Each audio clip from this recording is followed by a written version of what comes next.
Good evening, Internet types. It is I, the old geek, and I am joined by young Iman. Not Steve Jackson. No, and I'm not Ian Livingston. But I know we've met Ian Livingston, haven't we? We did. Aye, yes, and Jonathan Green. You completely fanboyed over. You sort of stood there open-mouthed with Ian Livingston, didn't you? Well, I mean, for me, I discovered the Fighting Fantasy books when I was about 10, 11 in the Wizard reprint, and since it's just been a part of my life, and then to meet the guy, one of the guys at least, who's responsible, kind of cool. Kind of cool, yes. Hello, chat. We have Andy there, we have Jeb, we have Daniel. Anybody else? Anybody else in chat say hello? A little bit light on numbers, but who cares? We're just going to have a bit of a chill on a Friday night. It's our last Friday stream before we go to Claricon next week. Indeed. Obviously, we will not have a Friday night stream next week, but we might get up to a few things that might be uploaded to the channel. We shall see. Potentially. Chance for a young man. Potentially, yes. Potentially. Hello, it's the old geek, and why the hell is Iman in Canada? Yes. Iman has managed to make it through customs without being stopped. Don't worry, I'll make sure I'll shave. Yes. Okay. So we have 5 people in chat at the moment. People are filtering through. Not a lot has happened since we streamed on Wednesday. A few busy days at work. You were thinking this morning of someone that walked into the office without knocking. Oh, right. He's talking about the regional accounts director thing. You knock and enter, which is the same as bursting in unannounced. Yes. Hello, Mike. Yes. I mean, we know Daniel will be fine getting into Canada as well, but he wouldn't be allowed back into the USA. Iman, would you be allowed back into England? I don't know. Would I? I don't know. I mean, what's the purpose of your visit? I fucking live here. Yes. All right, mate. Can't you tell accent? Yeah. Do you want me to turn up northernness? Will that make it more convincing, like? Aye. Right, so we're going to do a tier list thing tonight, and I've already noticed a book that I've missed off it. So Iman has the job of just checking the books and reminding me of ones I need to add, because there's one. I think there's at least one I've missed. I've got the checklist open, so okay. I'm just going to zoom out so I can see all on one page.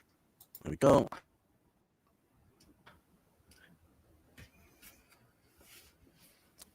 So these are our categories tonight. Top category is Fighting Fantasy Favorite. Second one down is a Jolly Good Romp. Then we have Worth Perusing, Shelf Filler, and at the bottom, Fuel for the Fire. Not that I believe in book burning, but it's just for show. Just for show. I just thought it'd be a bit. I don't know. I mean, Starship Traveler will keep you warm at night. Yeah. I just thought Fuel for the Fire would be a bit more exciting than just Let It Gather Dust. So yeah. So those. Look. Okay. Out of all of the ones we've done, fucking Starship Traveler is probably a solid, 100% shout for Fuel for the Fire. Yeah, I think so. I would say that. But we'll get to that. We'll get to that. Let's give everything a fair crack of the whip. Are we going in chat? Are we going in numerical order, or? Yes, we are. Sort of. I'm just to help chat out. Right. I'm just going to put.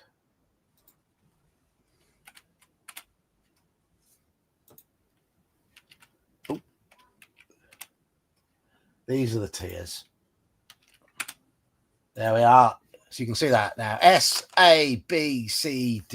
And if you remember the book, if you read the book in chat, feel free to give your opinions. It's not just about us, is it? It's about the whole community. All six of you in chat, 5 now. At the end of the day, it's not us that makes the decisions, it's chat. This wouldn't happen without chat. So exactly. Right, so let's have a look at this first line of the thing. And of course, first up, we have the Warlock of Firetop Mountain. Now, this was, of course, the first one written by both Steve Jackson and Ian Livingstone. It 1982 originally. Yeah, and it is a classic dungeon crawl. It's the one that introduced us all to the mechanics, that simple 2d6 mechanic, skill, stamina, luck. There's no added complexities in this one. There's a frustrating maze. It's a bit of a fetch and carry sort of one where you've got to find items along the way. And as we will see, which is typical of Ian Livingstone books. Yes. And if you continually go west, you cannot succeed in it, chat. Remember this.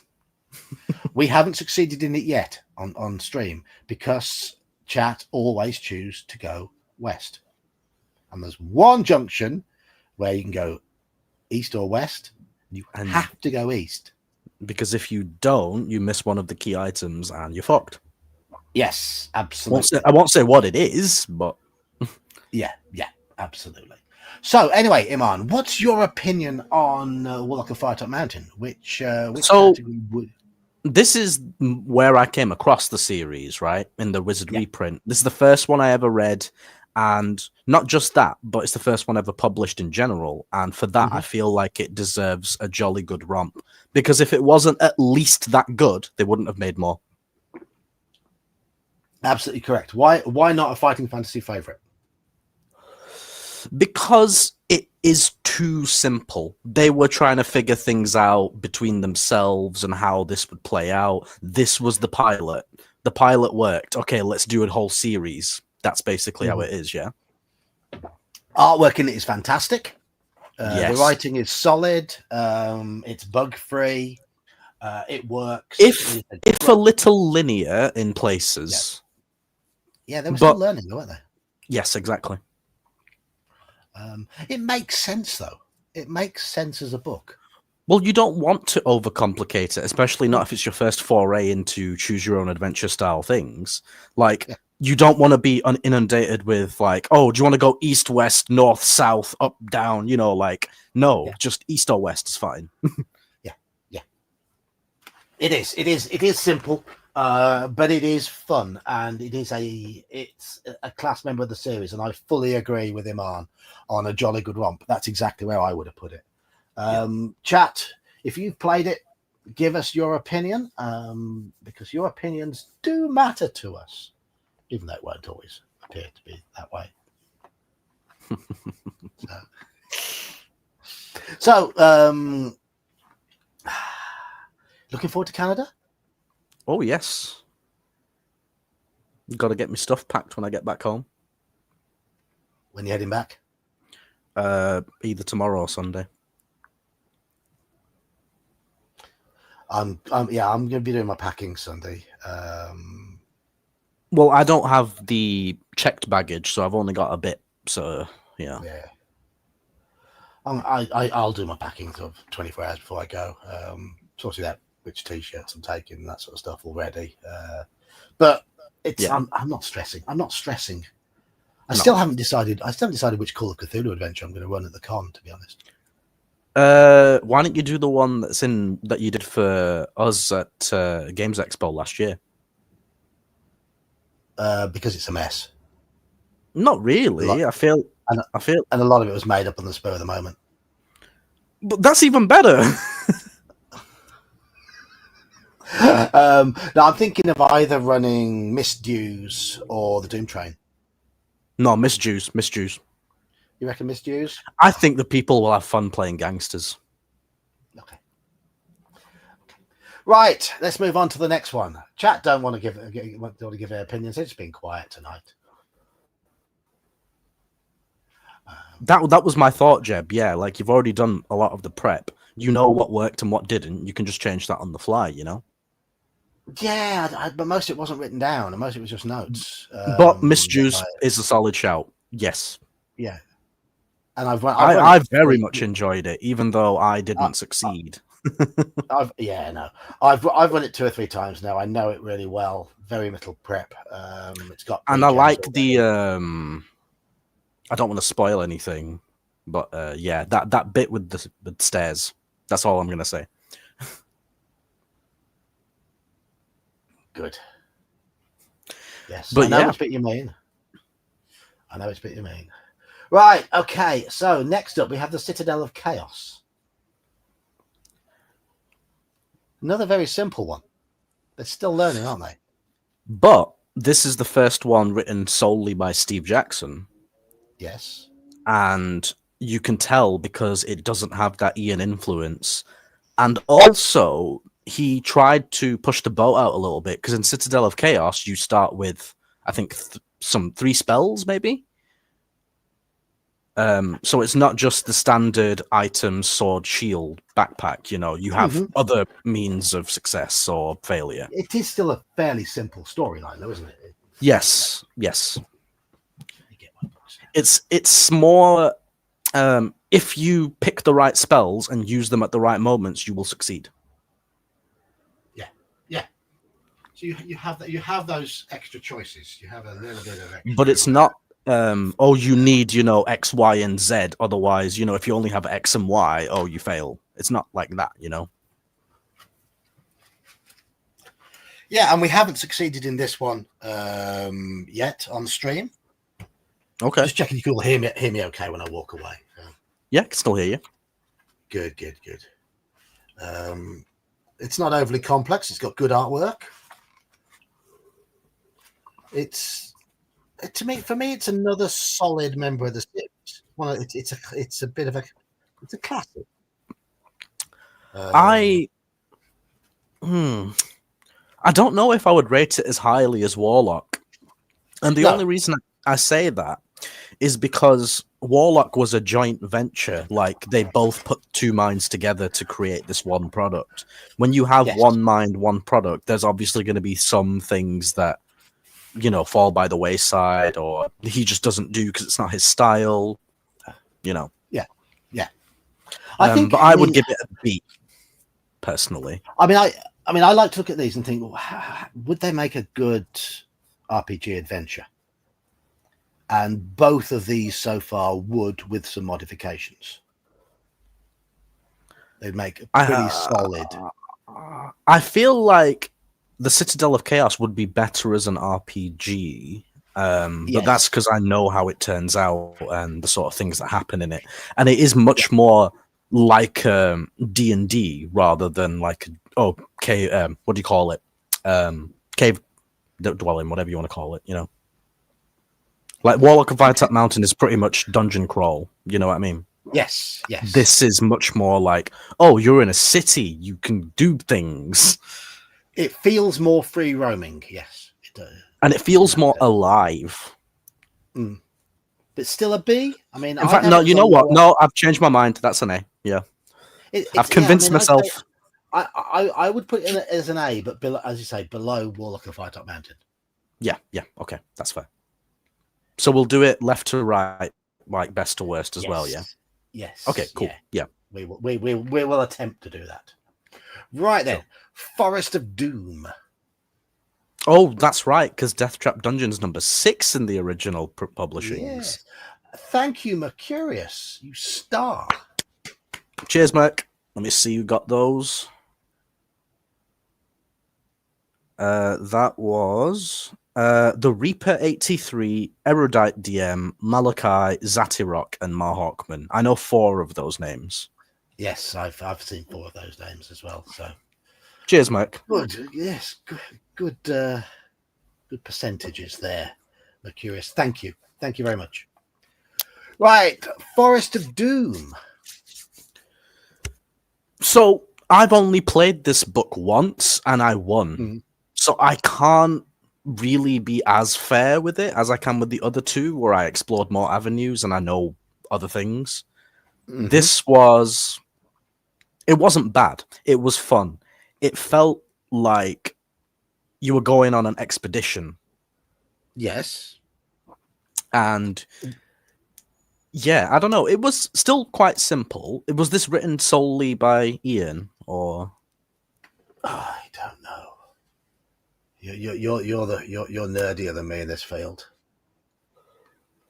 Yes, we are doing a tier. We are professional streamers, Mercurius. yeah? So Forest of Doom was the first one solely Ian Livingstone. So it's a checklist. You know, you need these items, otherwise you won't succeed or you'll have a harder time at the end. But I just so happened to do quite well. So, and I believe we finished it on stream too. We did. There is a mechanic in it whereby if you get to the end without everything you need, you get sent back to a certain point. Yes, that's why it only took one run. Yeah. Which I don't remember any other books doing that. And for me, that cheapened the success a little bit.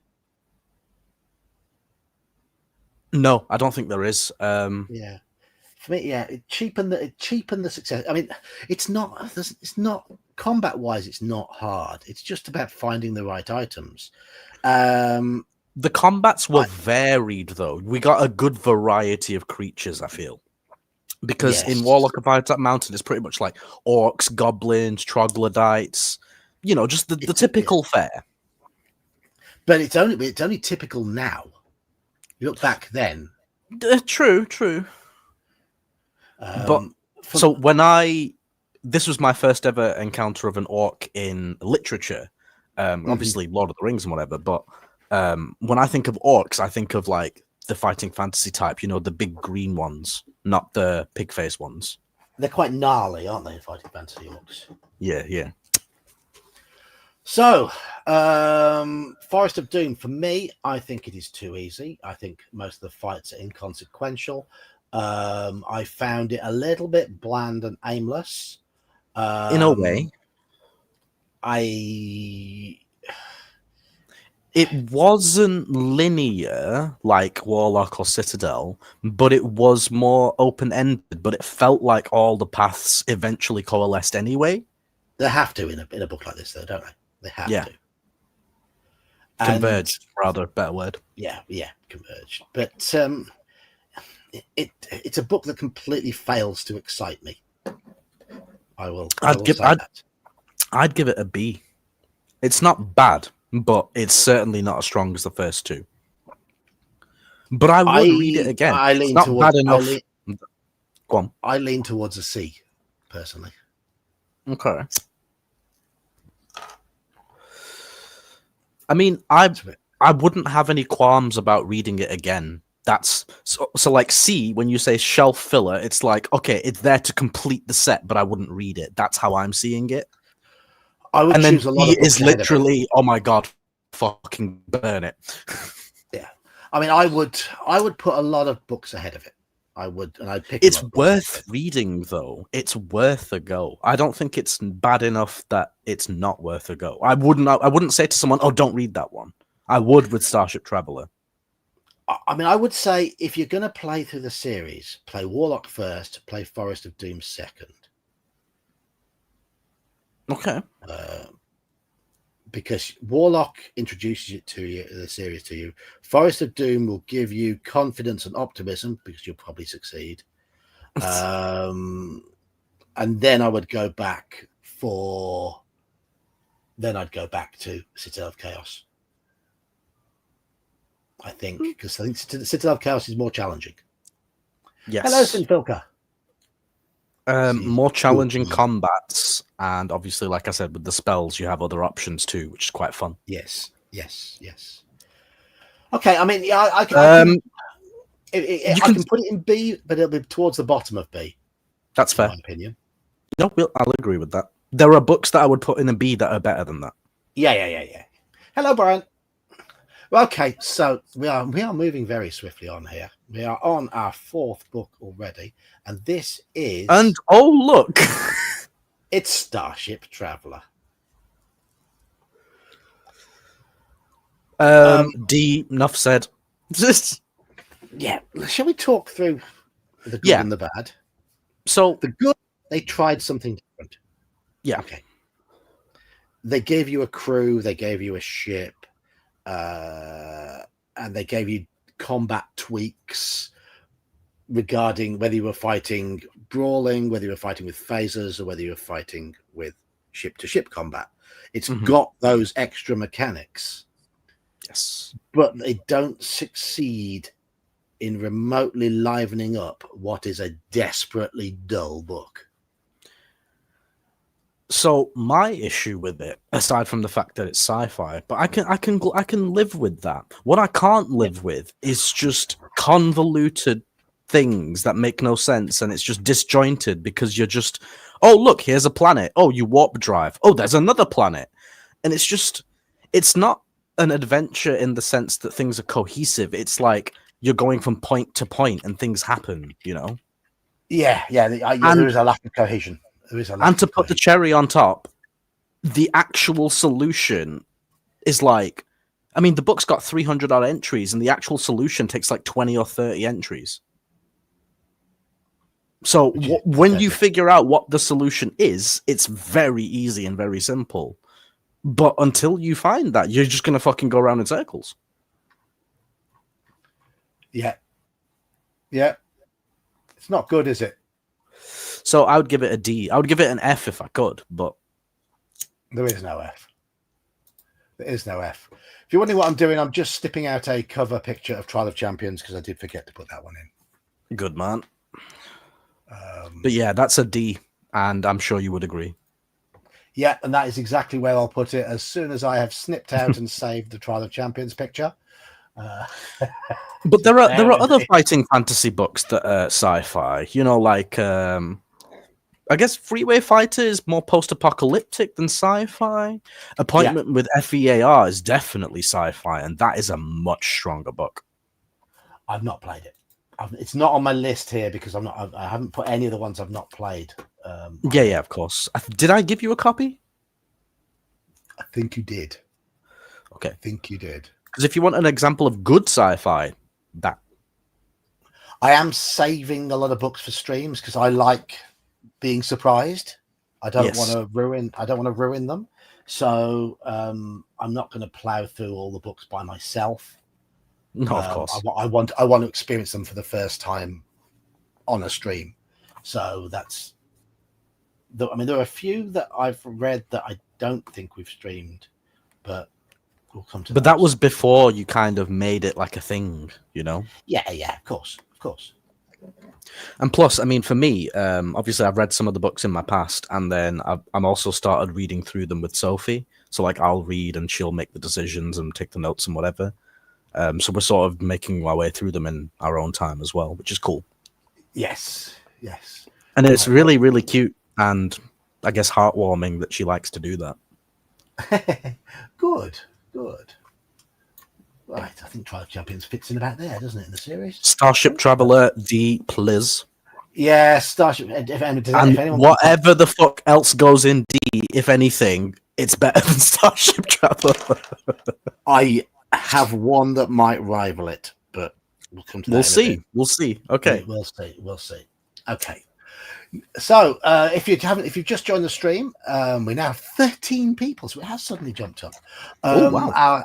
Our categories are Fighting Fantasy Favorite, that is S tier, A Jolly Good Romp, A tier, Worth Perusing, B tier, Shelf Filler, C tier, and Fuel for the Fire, D tier. And feel free to give your votes in chat. Yeah, feel free to give us your opinions. So not votes, opinions. opinions.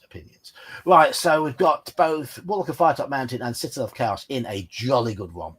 Worth Perusing, Indeed. Forest of Doom, though I would have put it at the top of Shelf Filler rather than Worth Perusing, but Iman talked me around. And Fuel for the Fire, we've got Starship Traveler. So, City of Thieves. Classic Ian Livingstone. Okay. Get the Yes. things. Get the things. But I like the fact that it felt it's a city. Everything, like, there's so much going on and it feels Yes. alive. It does indeed. I fully agree with you there. There is a lot going on, and there's a lot of choices to make regarding how you spend your money, how you deal with various shopkeepers. Plenty of chances to get yourself money stolen because it's a city of Yeah. thieves. Yeah. It feels quite organic.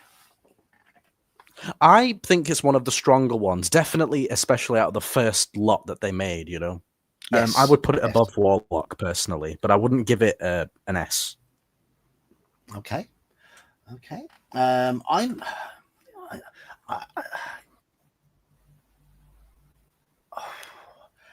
I had this Go on. pictured. I'm in a similar position. I was teetering towards bottom S, but I do agree that it is that really strong step forward I think the series needed after Starship Traveler. Yes.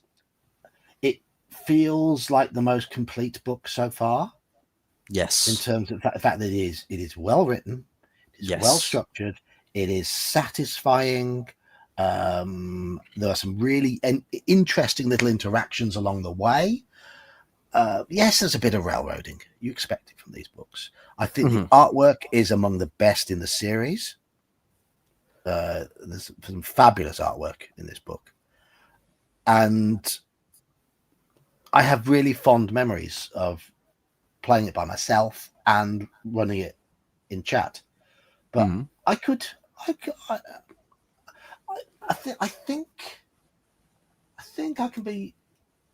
can be happy to put it there. I think that's a really good spot for it.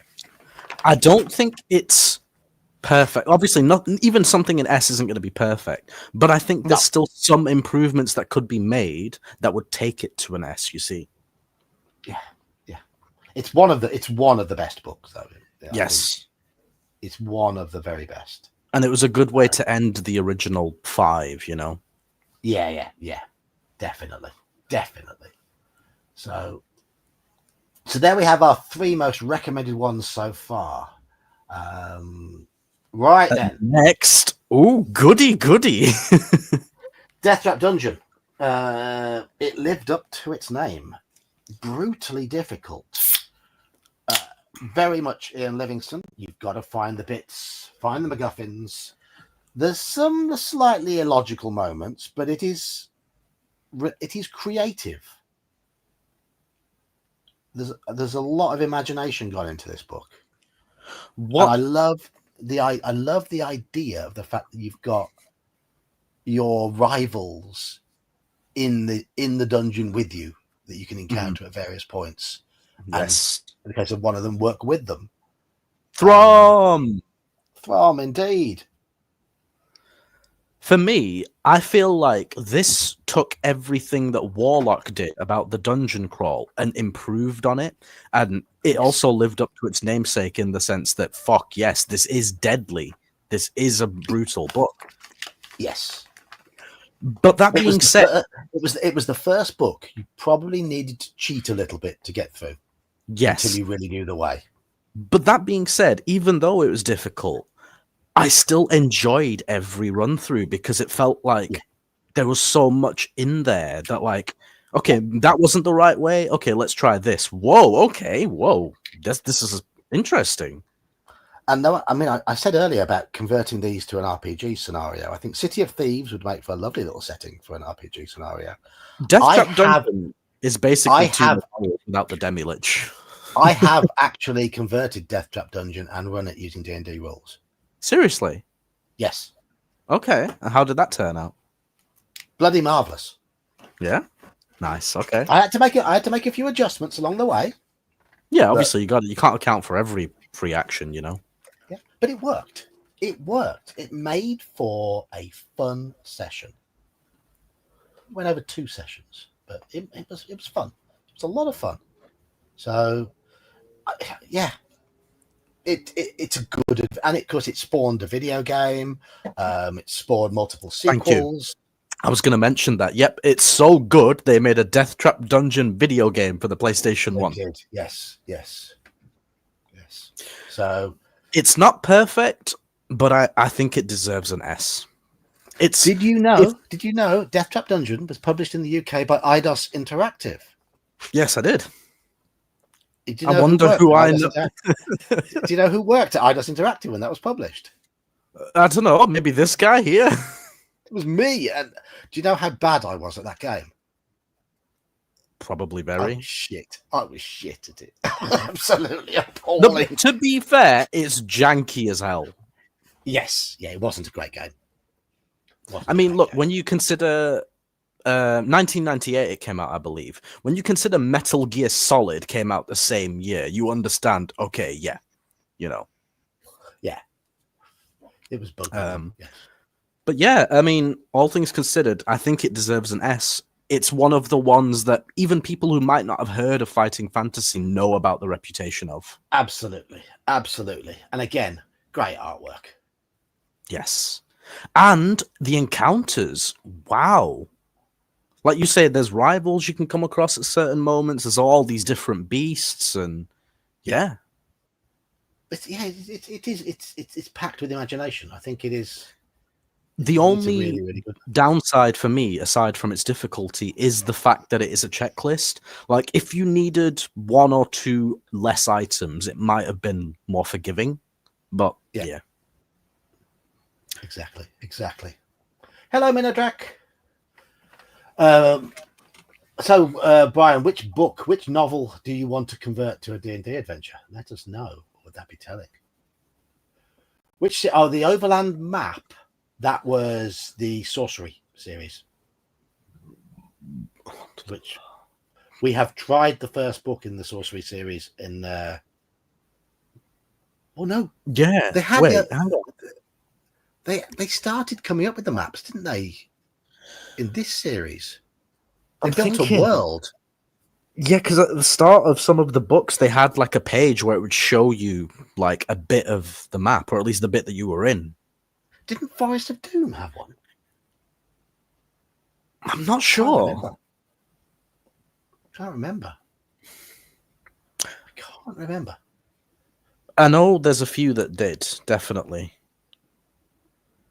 I mean, the one I've got over there, Moonrunner, has a map. Dead of Night, I think, has a map. Well, they really started building their own world, didn't they, through this series? Yes. And there are multiple sort of books and characters that play towns and characters that crop up in multiple novels and books in the series. So, Right. So we move on to the next one. Island of the Lizard King. We've played this on stream a couple of times and we haven't done very well. I could take or leave this book. I think shelf filler. And the reason for that is because it felt very airy-fairy compared to a lot of the other adventures, which felt much more focused. Yeah, I mean... It's not as bad as Starship Traveler, but it's not as good as Forest of Doom. It didn't feel particularly original to me. I didn't think it was bad. Didn't think it was bad. But it felt, generic, and like it wasn't really committing properly to an idea. Yeah.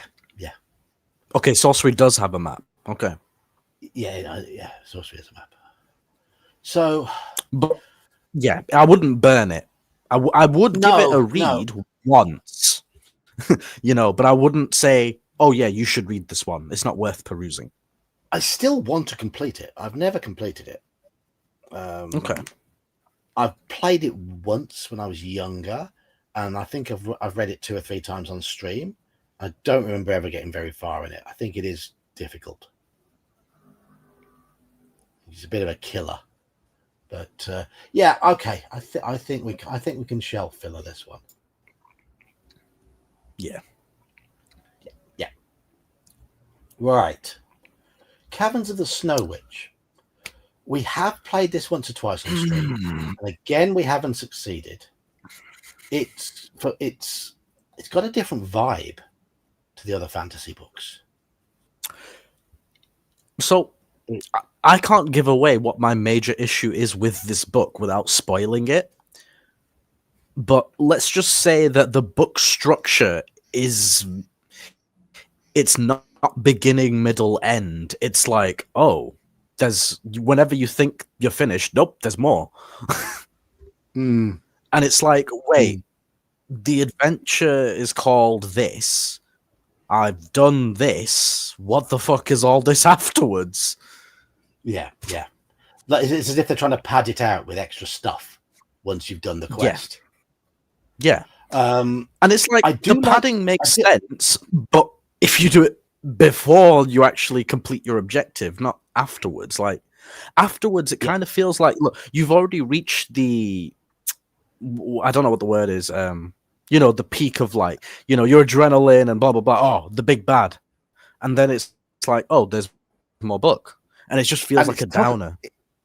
It's tough enough to get to that point as well. So you feel like you've achieved something when you've got to the big bad. Yeah. And then suddenly it's like, oh, here's loads more. You've not finished yet. Ha, ha, ha. We're going to kill you.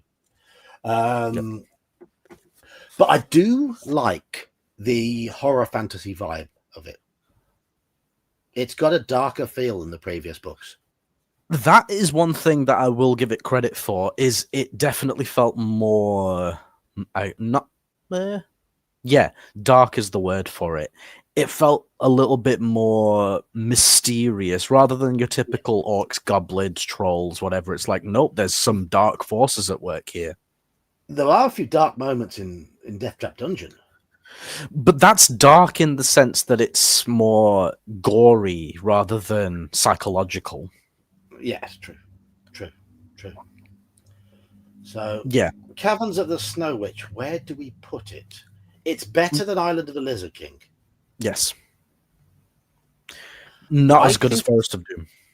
I think it's a little bit more engaging than Forest of Doom. That's just because I like the vibe of it. But I understand your misgivings. But my misgivings about Forest of Doom is it wasn't... I think it's more interesting than Forest of Doom. Yes, I can agree on that, 100%. Forest of Doom, like I said, I would read it once, and it's like, yeah, okay, fair enough. But I wouldn't say don't read it, but Caverns of the Snow Witch, I would read again. Yeah, and mainly because it would give you more of a challenge. Forest of Doom's too easy. True. So I think it's just above Forest of Doom. I think it's a B, but above Forest of Doom, yeah. Oh, and goody gumdrops. Look at what's next. Right. Okay. House of Hell. I'll let you go first. All right. So I think it probably took me about 7 runs to actually complete this book. And only 7? Yes. The actual path to success is so specific. And it requires you to use your brain, because if you don't remember that you need to do something because you're not instructed to, well, guess what? You'll never win. But the atmosphere, the things you come across, the things you see, wow, the layout of the house, just everything is just dripping with atmosphere. It is. It is a really cohesive location. I have wondered if this would work as a Call of Cthulhu adventure. 100%. Yes. Because it has that, it's a very focused adventure. This is the House of Hell. Everything happens in just what you consider to be, from the outside, it's a normal house. No, it fucking isn't. No. And it felt really cohesive because there was the way it's written is like, okay, you go east down the corridor and you see this room on your left, this room on your right. And then when you go in the room and exit, it's like, okay, you can go back that way or you can carry on going that way. It doesn't railroad you. There are railroady moments. There's isn't there a bit where if you come to the end of the landing, it just takes you downstairs, and if you've missed a couple of rooms in the upstairs, you can never go back. Oh, cheers, Minodrek. Oh, thank you. I mean, yes, there are moments. There is a bit. It's one of the rooms. If you exit it, then it says you decide to go downstairs. That one, there is one room that automatically funnels you downstairs, which is annoying. Yes. And isn't there a fear mechanic? Yeah. Yes. Like, things that you see or things that you hear, will increase your fear. And if your fear gets above a certain point, which I believe you have to roll for, you just die from fright. And I really like that. The extra little, it's not just skill, stamina, luck. It's like, oh, there's something else to consider. Oh, shit. It's almost like a time limit in a way. And I will say that with the exception of Russ Nicholson's amazing stuff in the first few books, it's the best artwork. Everything about the atmosphere of this book hits the nail on the head. In terms of atmosphere, I can't say there's any way you could improve it. And like you say, it's obviously going to go in S tier. It has flaws. I must have played it 20 odd times before I finally succeeded. It's brutally difficult, but obviously, it's a book that makes you want to come back again, though, isn't it? Yes, and you know how I am. Like, I write down the references that I go to and the paths, so I can see how everything branches out. Right? I don't. So I build up an idea in my head of, oh, okay, this, then that, then that, then that, which obviously only happens over multiple runs. Yeah. But yeah, and the combats in it as well are challenging. They are. But there's a few moments in the book where I feel like it's just a little bit cheap. It's like, for example, you won't know which door it is if you decide to play it, but there's a door where if you open it, a body falls out. 2 fear points. Yes. It gives you no clues. It does lack a little bit of foreshadowing at times. And of course, there's one window. If you look out of it, there's a body dangling out there. Yeah. And don't go anywhere near the front door. Do not try and open the front door. Yes. But I mean, it's an S tier. It's better than Death Trap Dungeon, and no disrespect to Death Trap Dungeon, but House of Hell, I felt like was the first book that actually felt complete. Yeah. It's for me, it's the most memorable. Most memorable of all of them. But thanks again, Minodrek. That was very, very kind of you. People are being kind tonight. It's lovely to see. So we have 2 in S tier. We have 3 jolly good romps. We have 2 worth perusing. We have a shelf filler and 1 fuel for the fire. Now, Talisman of Death. Haven't played this one. Only bought it when I went through my recent book buying rampage. I only put this in because I've played it. I can't remember whether we played it on stream at all or not. And the fact that you've not played it means I might have put it in there by mistake. I've definitely not read it personally, or I don't remember playing it on stream either. So, okay. Well, seeing as this is meant to be a joint thing, we'll move along. I don't. Yeah. I just put it at the end of the list or something. It's fine. Yeah. I will tell you now, I like it. I think it's pretty good, but it's the first one that I can say I have no opinion on because I've not read it. Yeah, I don't know why I've not read it on stream. Yeah, I don't think I have. I'll need to go back and check. I really do need to go back and check. Right, Freeway Fighter. So, for me, I like the post-apocalyptic vibe. It nails that pretty well. The world feels sparse. It feels broken. It feels empty. It feels like things are fucked up. We're doing it now, Brian.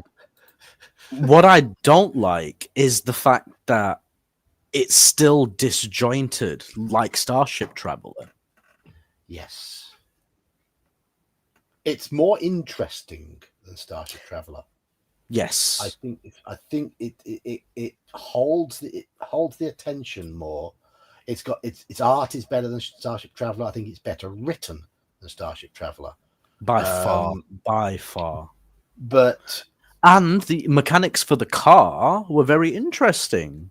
Your mhm, car has, mhm. ammo, it has armor, whereas the ship-to-ship combat in Starship Traveler felt kind of tacked on, whereas Yeah, Freeway Fighter felt a bit more thought out with how the mechanics worked in that regard. Brian, chat made us jump the gorge and thus die twice.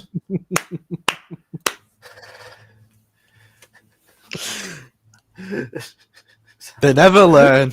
Always They go didn't learn. west. Always jump in the gorge. Yeah.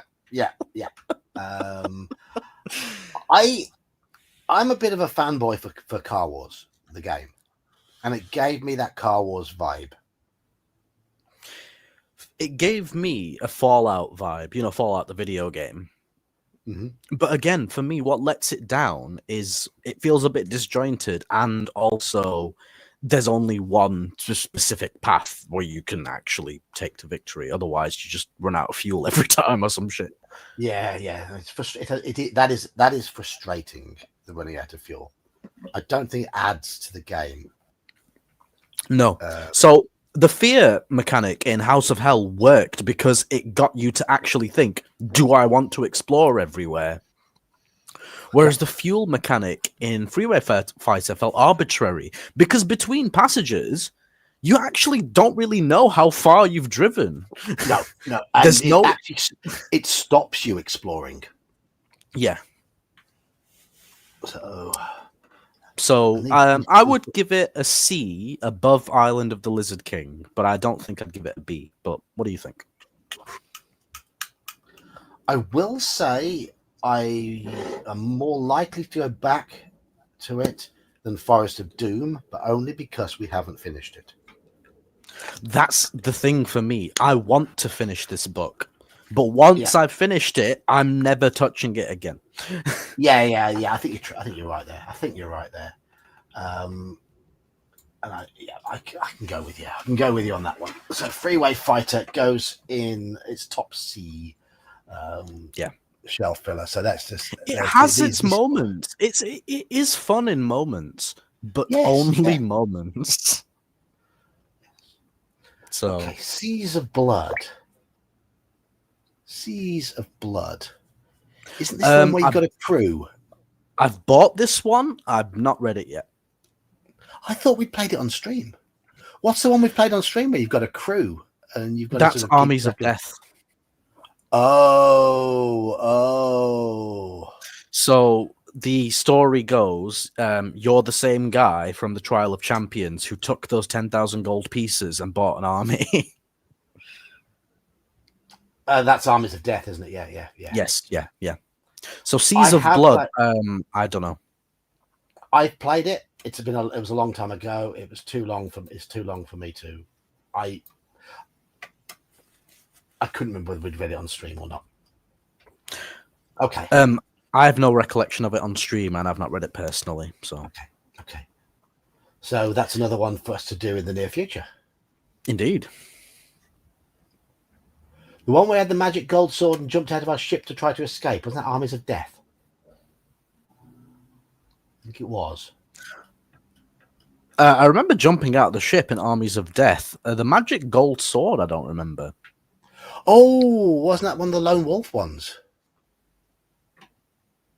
Oh, right, yeah, that might have been Lone Wolf because we had the Summer Sword. Yeah, I haven't. Yes, we did. I haven't put the Lone Wolf ones here because they've got different mechanics. Yeah. I also haven't put the Call of Cthulhu solo adventures on here because they've got different mechanics.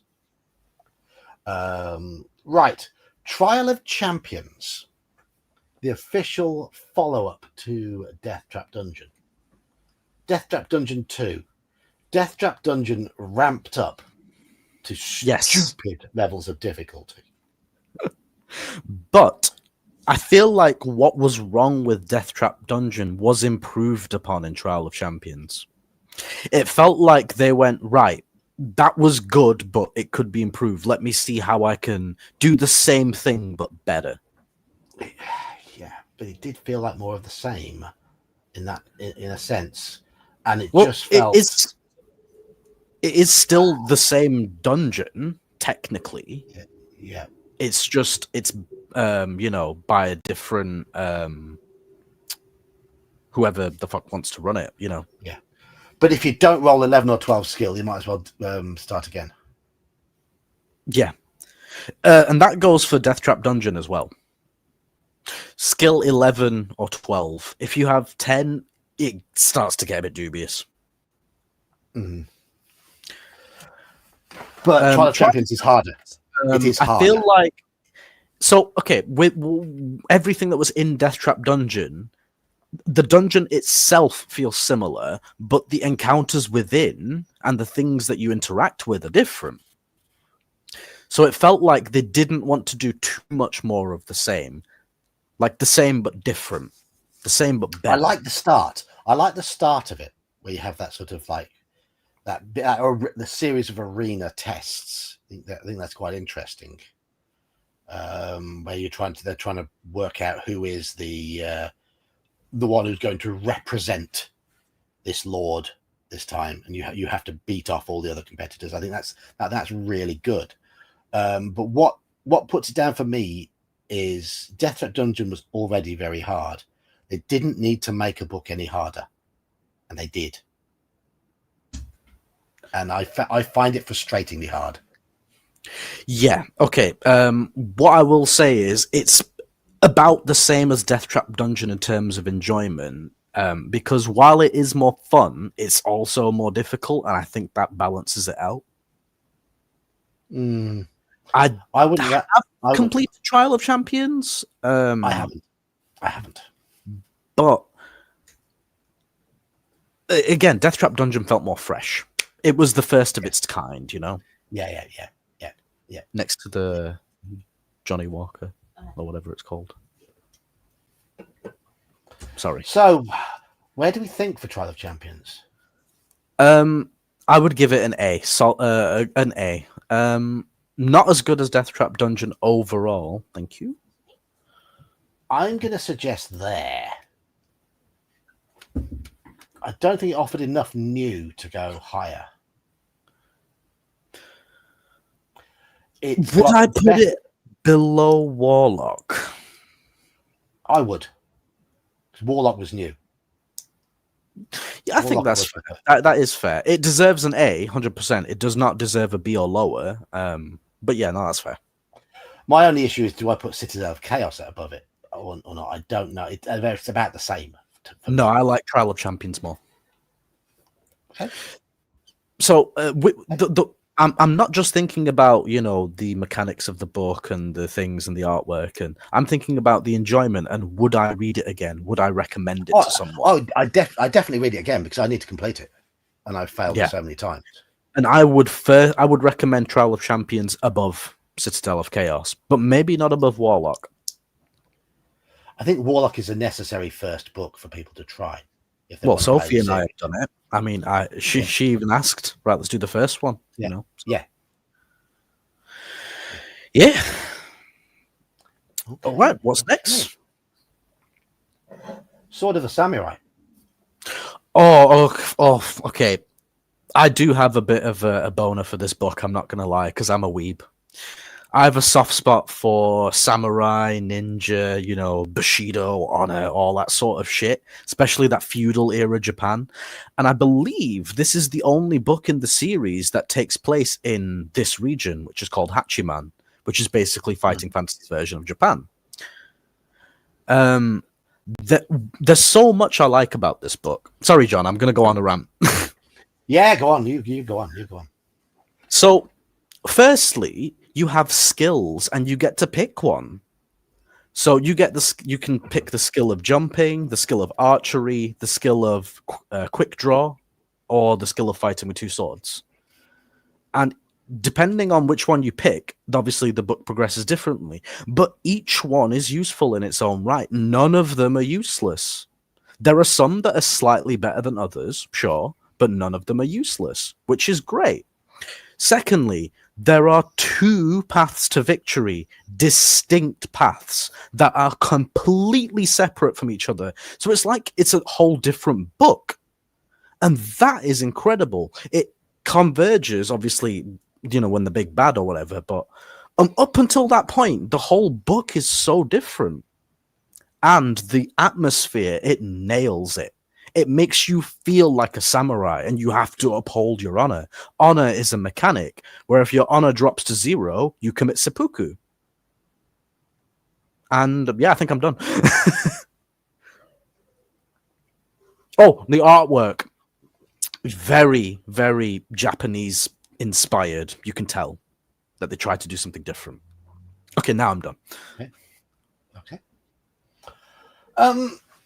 I've read it on stream a couple of times.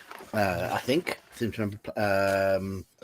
And yes, it has that Japanesey feel. I've obviously not delved into it to the same degree that you have, because you're, as you say, you are a massive weeb, and I'm not. And I've always found the obsession with Japanese culture to be a little bit meh. I find it an interesting period of history, but this whole idea that samurai were invincible, katanas are the greatest weapons ever, all that sort of stuff is bollocks. Because if that was the case, they would have controlled the world. Yes. And they didn't. They didn't. So, and for me being Asian, obviously different kind of Asian, but some things culturally are similar. And there is also that kind of honor thing in the South Asian culture where it's like, the world can't be seeing us like this, kind of, you have to uphold the family's honor. And as you know, I competed seriously in martial arts for 8 years. You did, and yes. I understand the idea of honor, respecting your opponent, the nobility of one-on-one combat. Absolutely, and you respect the spirit of the art to the letter. Yes, when you use it, and that is important. All the bowing, shaking of hands. You are combatants on the mat, but within the rules. And the referee's word is final. You do not argue, all that sort of stuff. It's that gentlemanly agreement. I will fight you, you will fight me the same way. Now, when the Mongols invaded, obviously the Mongols used all sorts of dirty tactics, and the samurai, they stuck to their code, and that did them, that was their downfall in the end. Anyway, that was a bit of a tangent, but... So, where would you put Sword of the Samurai? I mean, I have a soft spot for it, so I am biased. I wouldn't give it an S, but I would give it a solid A. Okay. And that's trying to be objective. Okay. I would read it over... Can you scroll up a bit? Sorry. Yeah. I would read it over all of those, to be honest. The thing is, it doesn't feel like what you would expect from fighting fantasy. All of the rest of the books, Freeway Fighter and Starship Traveler aside, feel like fighting fantasy. This feels like something else. But it's not a bad thing. It's gonna get an A, but it's gonna go in a compromised position. Yep. Put it. I would read it above Trial, maybe below Warlock. Yeah, that is the compromise A position, because I'd put it bottom A personally, because I don't get that. I am gonna definitely read it again. I'm definitely gonna play it again, but I don't have that urge that I have to. Pardon me. Yeah. To go again with. I mean, I really want to run Warlock again on the stream and actually get to the end of it. Well, this time we're have- gonna fucking force them to go east. So when you put the poll up, yes. chat, do you want to go east or west? Just put east or east. I want to get to the end of Death Trap Dungeon on a stream. I want to get to the end of Trial of Champions on a stream. We have done City of Thieves, we've done House of Hell. Okay, so the thing is, I think with the amount of time we've spent reading these books on stream, it's fair that okay, we should funnel ourselves at certain moments because we know what the right thing to do is. Yeah. I think yes, we are going to have to railroad your chat. But yeah, that I really love this book. It's a jolly good one. With It's a jolly how it good is. one, Piers. Yeah. Creature of Havoc. So, the first and biggest issue for me with this book is the fact that for the first few passages, you have no control over your choices. It's based on die rolls. Mhm. And if you roll the wrong direction, guess what? You can't win. Yeah. So you have to start the book again if you just happen to roll the wrong way. Because at the start of the book, you are the creature. You're not an adventurer, which is interesting. But you don't have free will because you're a creature. You act on instinct, which makes sense mechanically. But in terms of like making it a book, no, there shouldn't be that decision. I think you're right. I love the vibe of being a creature, and I love how it describes your senses Yes. when you are a creature. I think Yes. that's really good. I think And one thing I really liked as well is the fact that you can't read. So like you come across something, you have no idea what the fuck it says. Yeah. But you are right in that having to roll dice at the start to choose your directions and all that sort of stuff. And essentially, if you roll the wrong way, you condemn yourself from the beginning, and you've had no choice in the matter. It's just frustrating.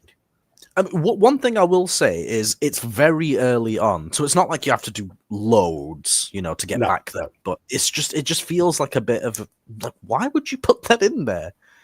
It is a very tough book as well. But that being said, once you get on the right path, hopefully, yeah, the book progresses very, very nicely. It feels cohesive. You, as a creature, you act differently to an adventure. You don't care about gold. No, it's difficult. It's bloody hard. I've never completed it. I have. It's really good. It's really good. Now, but it's a flawed gem, isn't it? Yes. Now, would I recommend it above Warlock? No, because I think it suffers with some of the same issues in the fact that it's a dungeon crawl and, if you go the wrong way or don't have the certain item, you can't win. But it does the atmosphere really well. But it makes you feel like a creature. And for that, I would give it an A. I'd give it a top B. Okay. No, I could agree with that. It's worth a look, but there's books above it which you should try before this book. One mechanic I really liked about Creature of Havoc is the fact, like I mentioned, you can't understand human language, but there is some moment in the book, if you go the right path, where you suddenly start to understand everything and you can read things. It has that nice progression. It has that really nice progression to it. You feel not just the power progression, but like I'm no longer acting on instinct. I have choice and I have consideration. Yeah. But yeah, top B is fair. It's quite horrific at times as well. Well, the way it describes, is, you dealing with your enemies is quite visceral compared to as you would as an adventurer. Mm-hmm. You tear them to bits. And then you start eating them. But yeah. Yeah. It's got a lot of positives, and it was ambitious. And I think you're right, Minotrek. Having good themed books, it does add to the series. It widens the appeal of the series. You're not wrong. Yeah. Like I said, with the sci-fi and the post-apocalyptic and the Japan, and they're really trying to push the boat out and not just stick to what you would consider D&D style things. No. Okay. Armies of Death. This is the one where you've got your boat and all your men on it. You start with 10,000 gold pieces and you buy an army of like 50 of these, 40 of those, 30 of that. Yeah. And there are mechanics, where, you can send these or you can send these, and, you have to change your army accordingly. There are moments where you can hire new people to the army. Yep. And it handles that really well. You don't just feel like, I'm alone on this adventure. You're like, yeah, I've got a fucking army. Yeah. Having said that, I didn't really find it all that compelling. So what it felt like to me was half like an army sort of romp, adventure, and half City of Thieves. Like it wasn't really committing to an idea properly. Like it tried, but with the army mechanic, it does work, but it just feels kind of tacked on in a way. Yeah, I think Jeb's got a weird feel for a fighting fantasy book. Yeah, it does. Yeah. It does. I mean, you've got, as with Creature of Havoc, you've got to commend them for trying something different, because they're 25, 30 odd books, 35 books into the series, so they've got to avoid things getting stale. They've got to come up with new stuff. Yes, and this was an inventive way of coming up with new stuff. It's just, for me, that the storyline was just a little bit.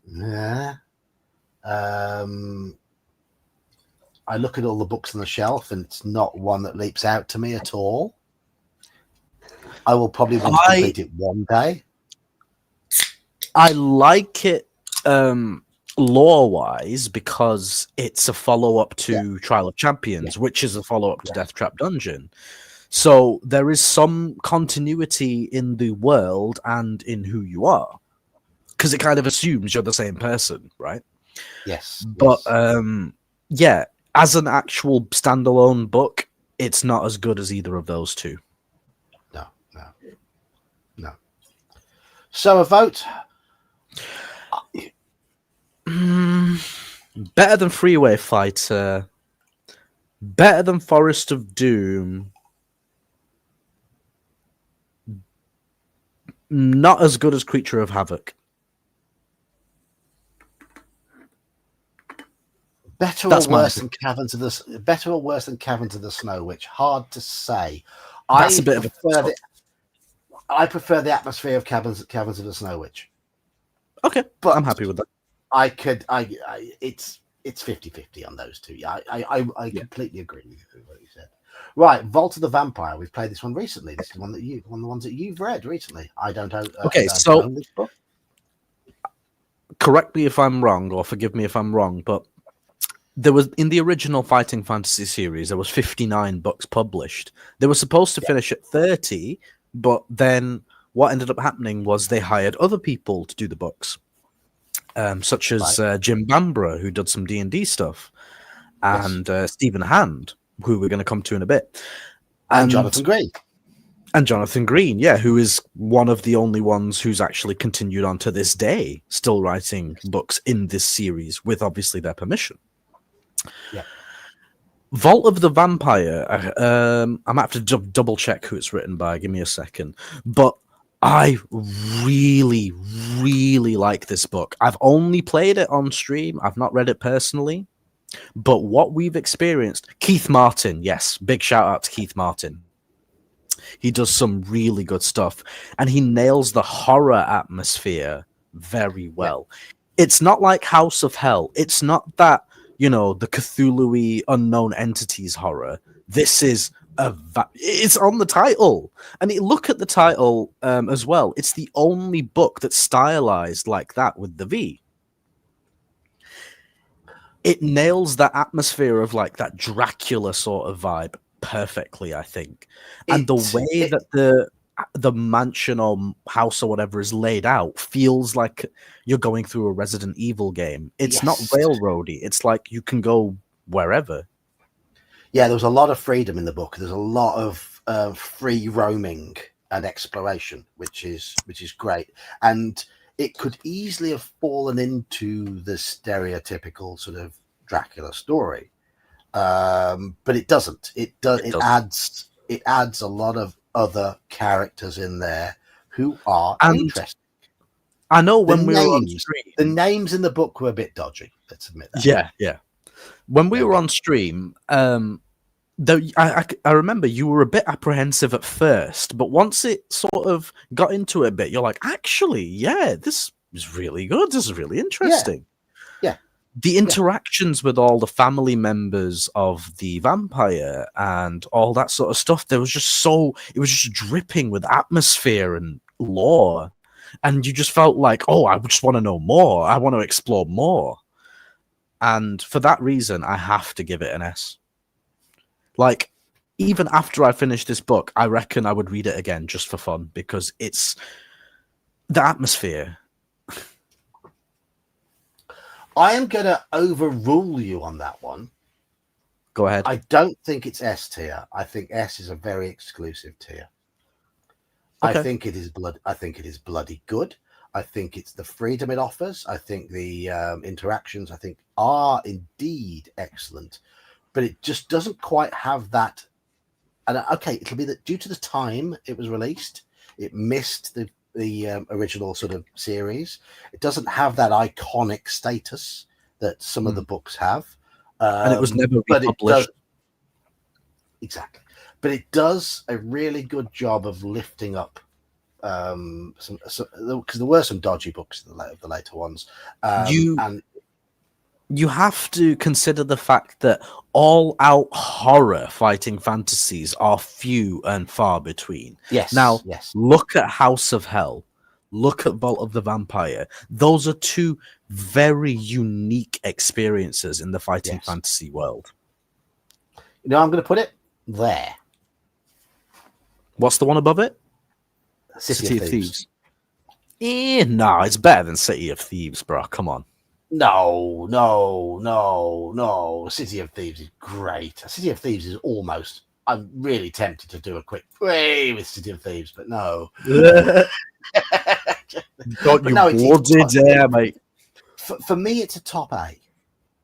It is okay. A top I can compromise. But the thing with me, I don't own the book, so my only experience of it is through playing it with you reading it, and I enjoyed it. I would like to sit down and read it myself at some point, just to get that feel of reading it rather than sat talking shit on the stream. Because I will admit, when I'm talking shit on the stream and doing the votes or whatever, my attention isn't always 100%.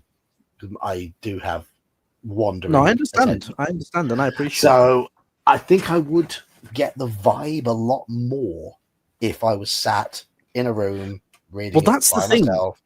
Like listening to it, you think, "All right, yeah, this is interesting. I like this," and hopefully, I convey, what's going on quite well. Absolutely.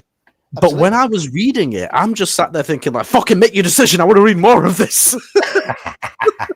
yeah.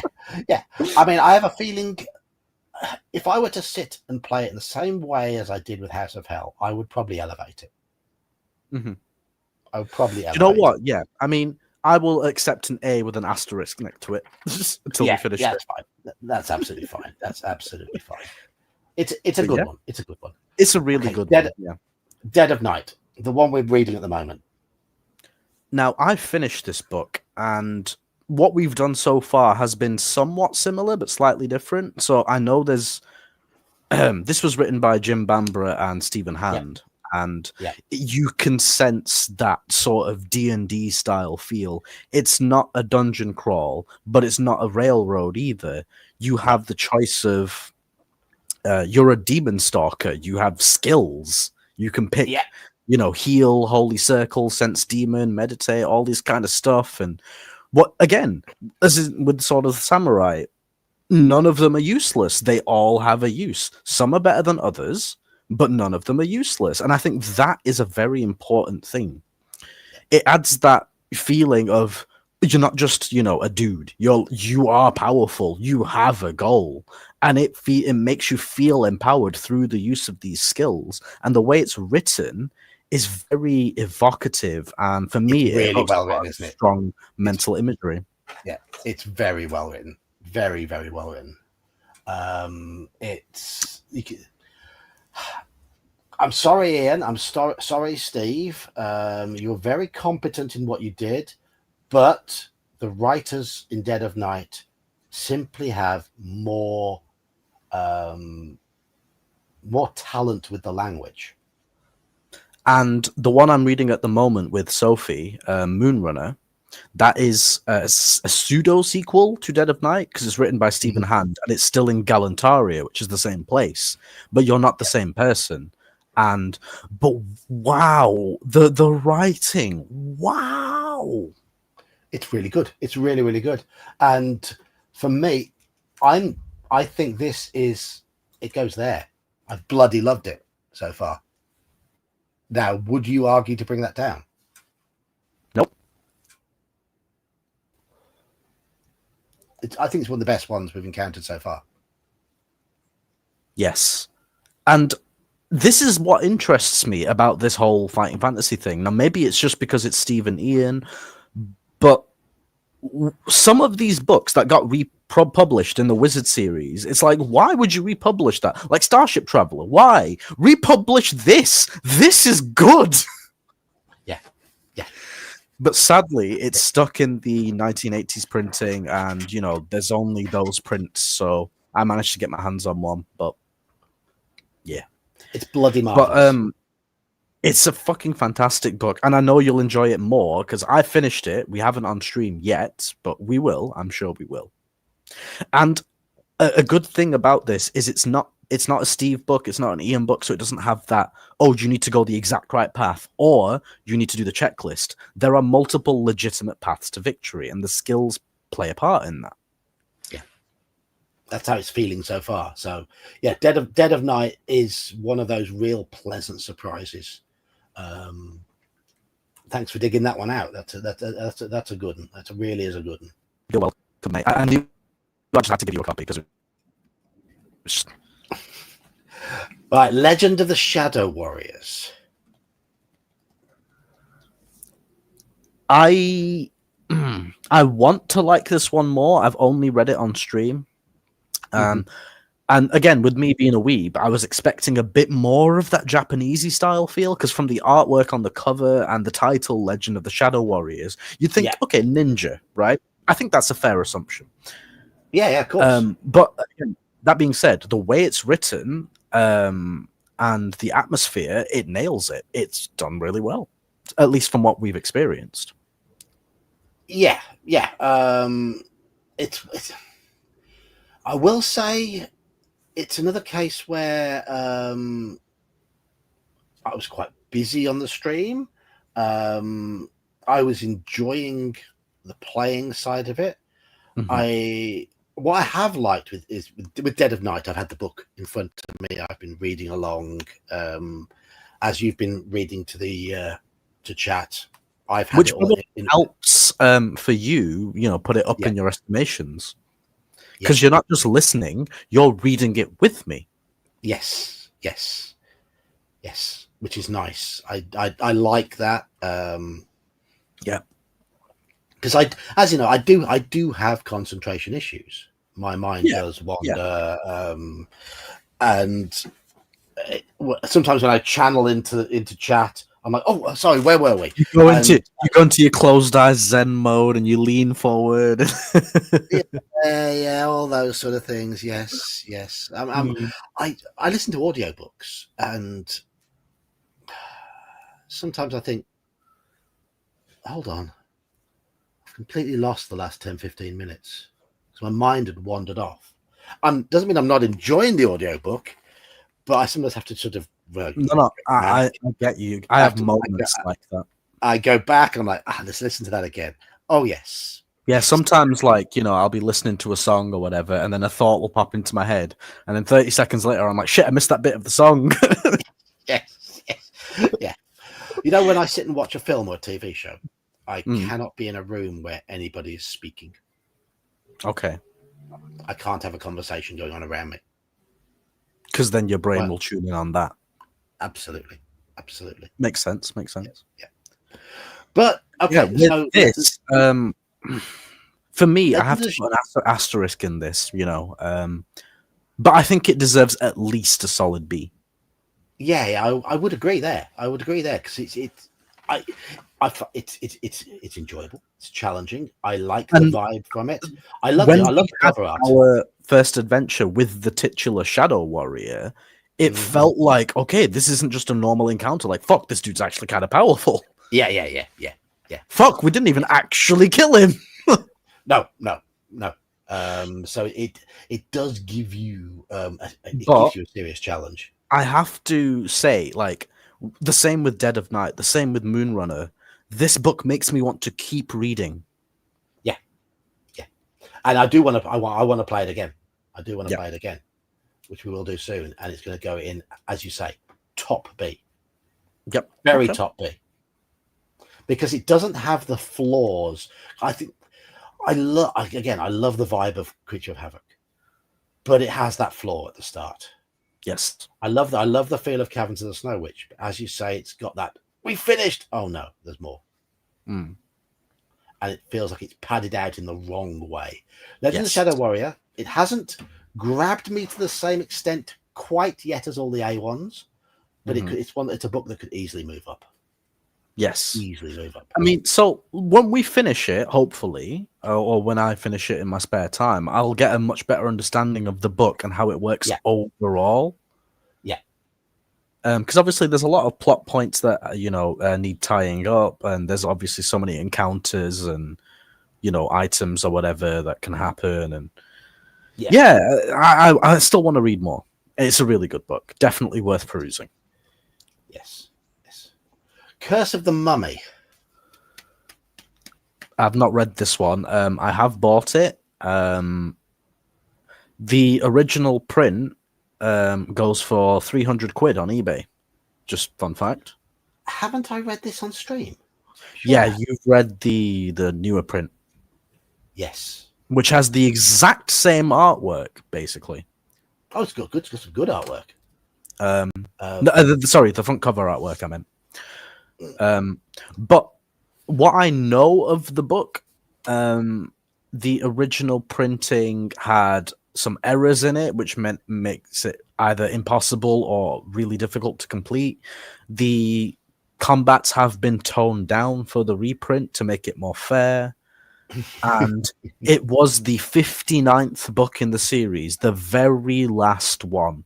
And you could kind of tell that they were just trying to end the series with a bang. Because what was supposed to happen was number 50 was supposed to be Return to Firetop Mountain.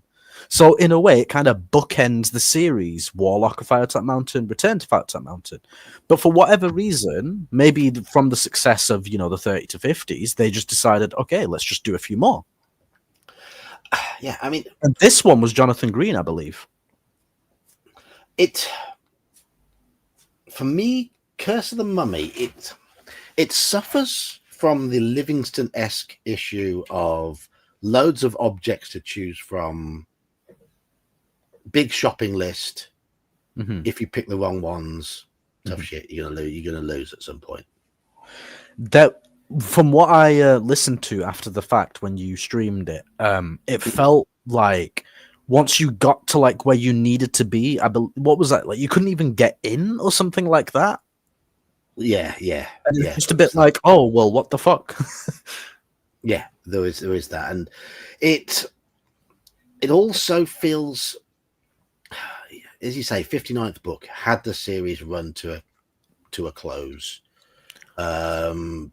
Yes, it's not to say that I have played it and I have finished it years ago. Okay, I haven't. It plays nicely enough, but it doesn't do anything out of the ordinary. It just got a bit formulaic by now, which is why they figured out what they were doing. Everyone figured out what they were doing. Yeah. Which is why I'm going to suggest it goes here. Sorry, just give me a sec. I'm just going to double check. It is Jonathan Green. I'm sure it is. Curse of the Mummy. Sorry, book. I should write that.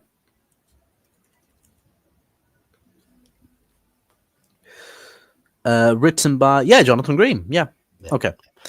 I'm going to suggest it goes in top shelf filler. It's not dreadful, but it doesn't do anything special. Okay, so I don't know if it's on this list, Temple of Terror, but it felt like Temple of Terror, but like Egyptian, basically. Okay. Well, we haven't played Temple of Terror on stream. Very, very good book. Very good book. Anyway. Yeah, I think a top C is fair. Just a little side note. If you're a collector, the first print, like I said, goes for £300 on eBay, so that is worth noting. I thought I had a copy of from the original run, but I hope I didn't chuck it out. Oof. Be worth a mint now. I'll have to have a look through my stuff. Anyway, Blood Bones. Bought it, not read it. From what I understand, it's got that piratey vibe to it. Yeah. We've played it on stream a couple of times. I don't think I've listened to it. I read it on stream fairly early on. So pardon me. Might even been before you started listening. Pardon me. Yeah, I think it might have. And I've never been back to it. Well, that probably says something about it, to be fair. I mean, okay, so little asterisk on this. This is one of the Wizard prints that was never in the original series. So this is a new book. Mm-hmm. And I believe it's written by Jonathan Green. Again, yeah. So in the Wizard series and beyond, Jonathan Green, I believe, is the only person who's written fighting fantasy books that are new. Apart from Stephen Ian, whereas in the original 1980s and late early 90s printings, there was all these different writers. But it seems Jonathan Green is the only one who's had the blessing from Stephen Ian to carry on to this day. Thing about it's true. I think it'd be unfair on it to say that we haven't gone back to it because it's bad or anything. It's purely because I did go through a spree of buying books. And I started buying a lot of the Call of Cthulhu, Choose Your Own Adventures and things like that. And we spent a while moving on to other things. And it is on my list of ones to go back to. But it's been a long time since we played it. I've definitely read it at least twice. I mean, I'm interested in reading it, otherwise I wouldn't have bought it. But I'm curious about it, but I can't really have an opinion on it, unfortunately. Okay. Well, this is where I'm going to put it. I think this is where it is for me at the moment. I think it was just unfortunate in its timing. I think that's quite fair. I'm just gonna go to the loo. Give me a sec. Okay, no problem. So, chat, have you got anything to add in terms of favourites that we've read on stream? Books that you've liked, disliked, anything you disagree with, agree with that we put on there? These, of course, are our opinions. And we're all entitled to opinions, but I'd like to hear some of yours, if, of course, you're willing to give them. While he's emptying his bladder, it's up. It's up to you guys. If you want to sit and wait for him to come back, you're more than welcome to do so. I'm quite enjoying having a beer tonight.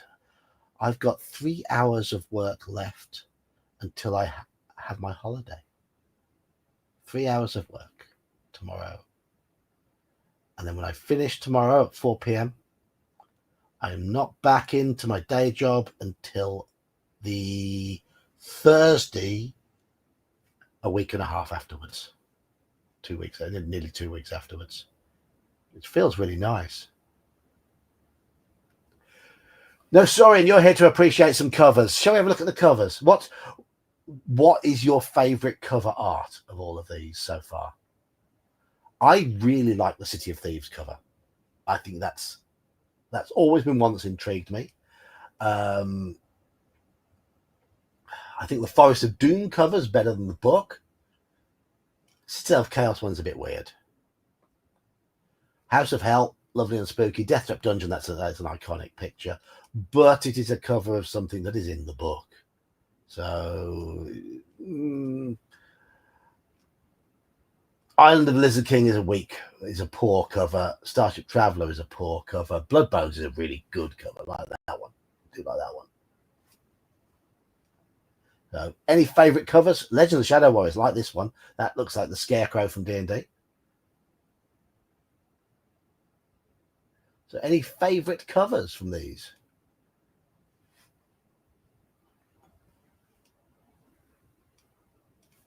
Where's Iman gone? Has he gone for number 2? I will remember. I'm going to ask him if he's washed his hands and wiped his bottom. Not in that order when he gets back. So, favourite covers? Up to you lot. I have a horrible feeling I had Curse of the Mummy.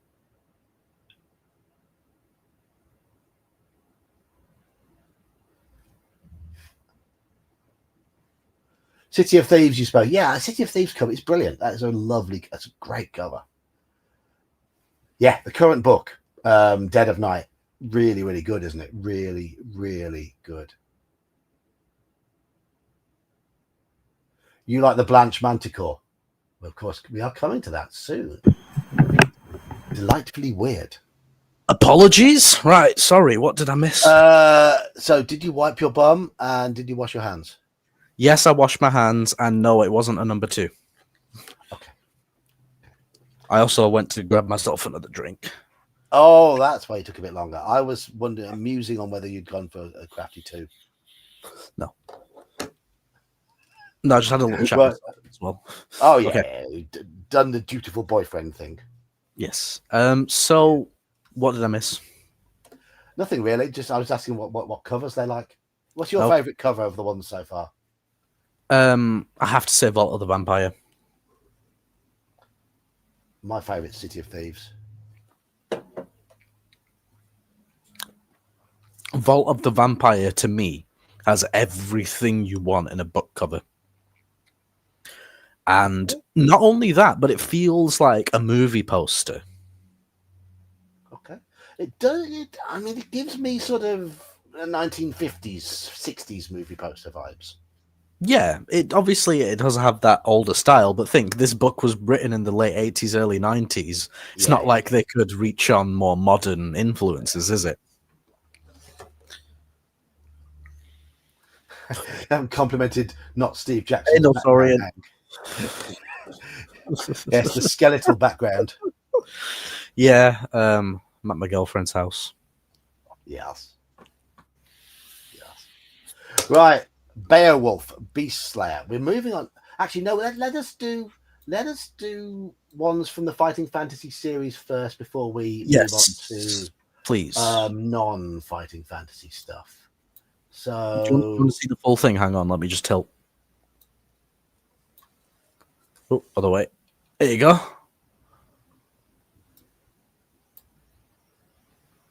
That's what that is.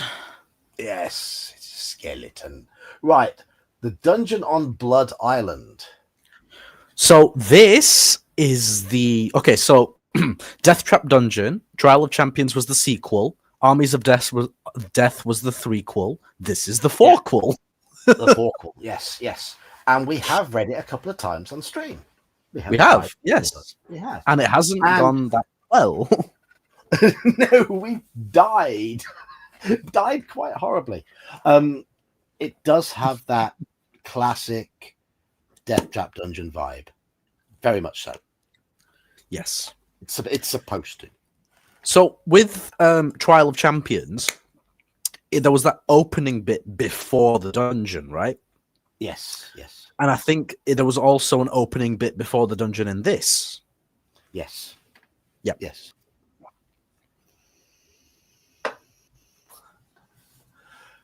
What did it bring anything new?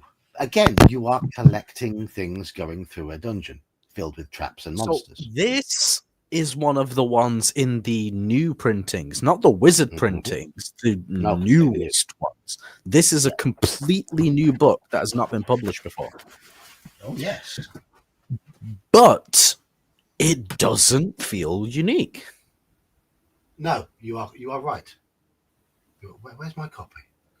Why can't I see my copy? And I bought a copy as well. So they brought out 3 new books in the latest printings. One is called Secrets of Salamonis. One is called Shadow of the Giants. And then there's Dungeon on Blood Island. So these 3 were neither in the wizard printings or the original printings. So these are all completely new books. I'm not sure who wrote them. Some combination of Stephen Ian. There we are.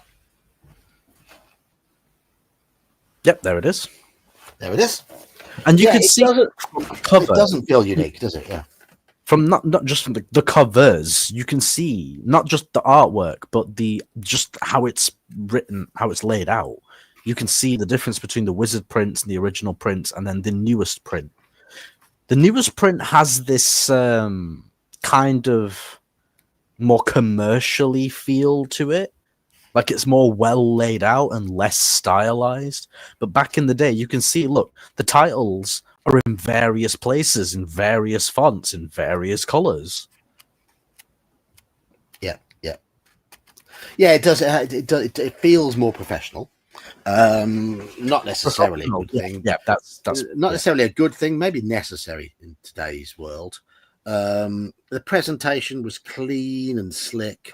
The artwork is a little clinical, I think. There are some very, very good pieces. That, for example, I think that skeleton is fantastic. I think that's great. But there are some bland choices for artwork. And once again, we come back to the thing that it didn't do anything new. And I think it was telling that after multiple failures, we've put it away and not talked about getting it back out again. So, okay, with Death Trap Dungeon, it was, okay, this is the dungeon, go, boom, right, this is the thing. Trial of Champions tried to change it a bit, improve on it a bit, and it did in certain ways, but it kind of didn't in others. Armies of Death was just, like, completely new, like, it wasn't even a dungeon at all. Yeah. And then this, it's like, oh, it's a dungeon, but on an island. Yeah. It didn't want to do anything new. It wasn't advertised as doing anything new. It was just now the other 2 books in the series, which I have read some of, Secrets of Salamonis and Shadow of the Giants, they do feel more unique. Okay. I'm not going to say that Dungeon on Blood Island is a bad one. It's not bad. Think it is. I don't think it is bad. I would give it I would put it below Trial of Champions. You know, but I would put it in B, I think. I'm going to put it there. I think it's, around Armies of Death, yeah. Yes. Not sure if better or worse, but I will say it's more focused than Armies of Death. Yes, it is. Yeah, do you know what? Yeah, switch those 2, I think. You reckon? Yeah. Because at least Dungeon on Blood Island has a cohesive feel. Yeah. And you know, it doesn't try to achieve anything new, anything special. It wants it's like to. They've taken everything they've learned over the years and just wanted to do things right, which is not a bad thing. Yeah, they want to just redo Death Trap Dungeon, and say, okay, this is effectively Death Trap Dungeon, the reboot. Yeah, that is a fair statement. Yeah, that's fine. And it kind of felt a bit more formulaic in a way. Because Yeah. obviously with experience comes all this knowledge and wisdom, but it also you can't see it from a newbie's perspective. Yeah. Yeah. So It's fun it's though. hard It's to a do fun. something fresh when you've been doing something a certain way for so many years, right? Yeah. It doesn't stop it being fun though. It doesn't stop No, it it's being fun. absolutely worth reading. Absolutely worth reading. Yeah. Right. Beneath Nightmare Castle. This is another one with a horror vibe. I've bought it. I've not read it. We This played is it on one stream. of the. I think this was number 25 in the original publishings. I think it looks like 25 on there. Yeah. Yeah. We've played it on stream. I don't think I was there and for that.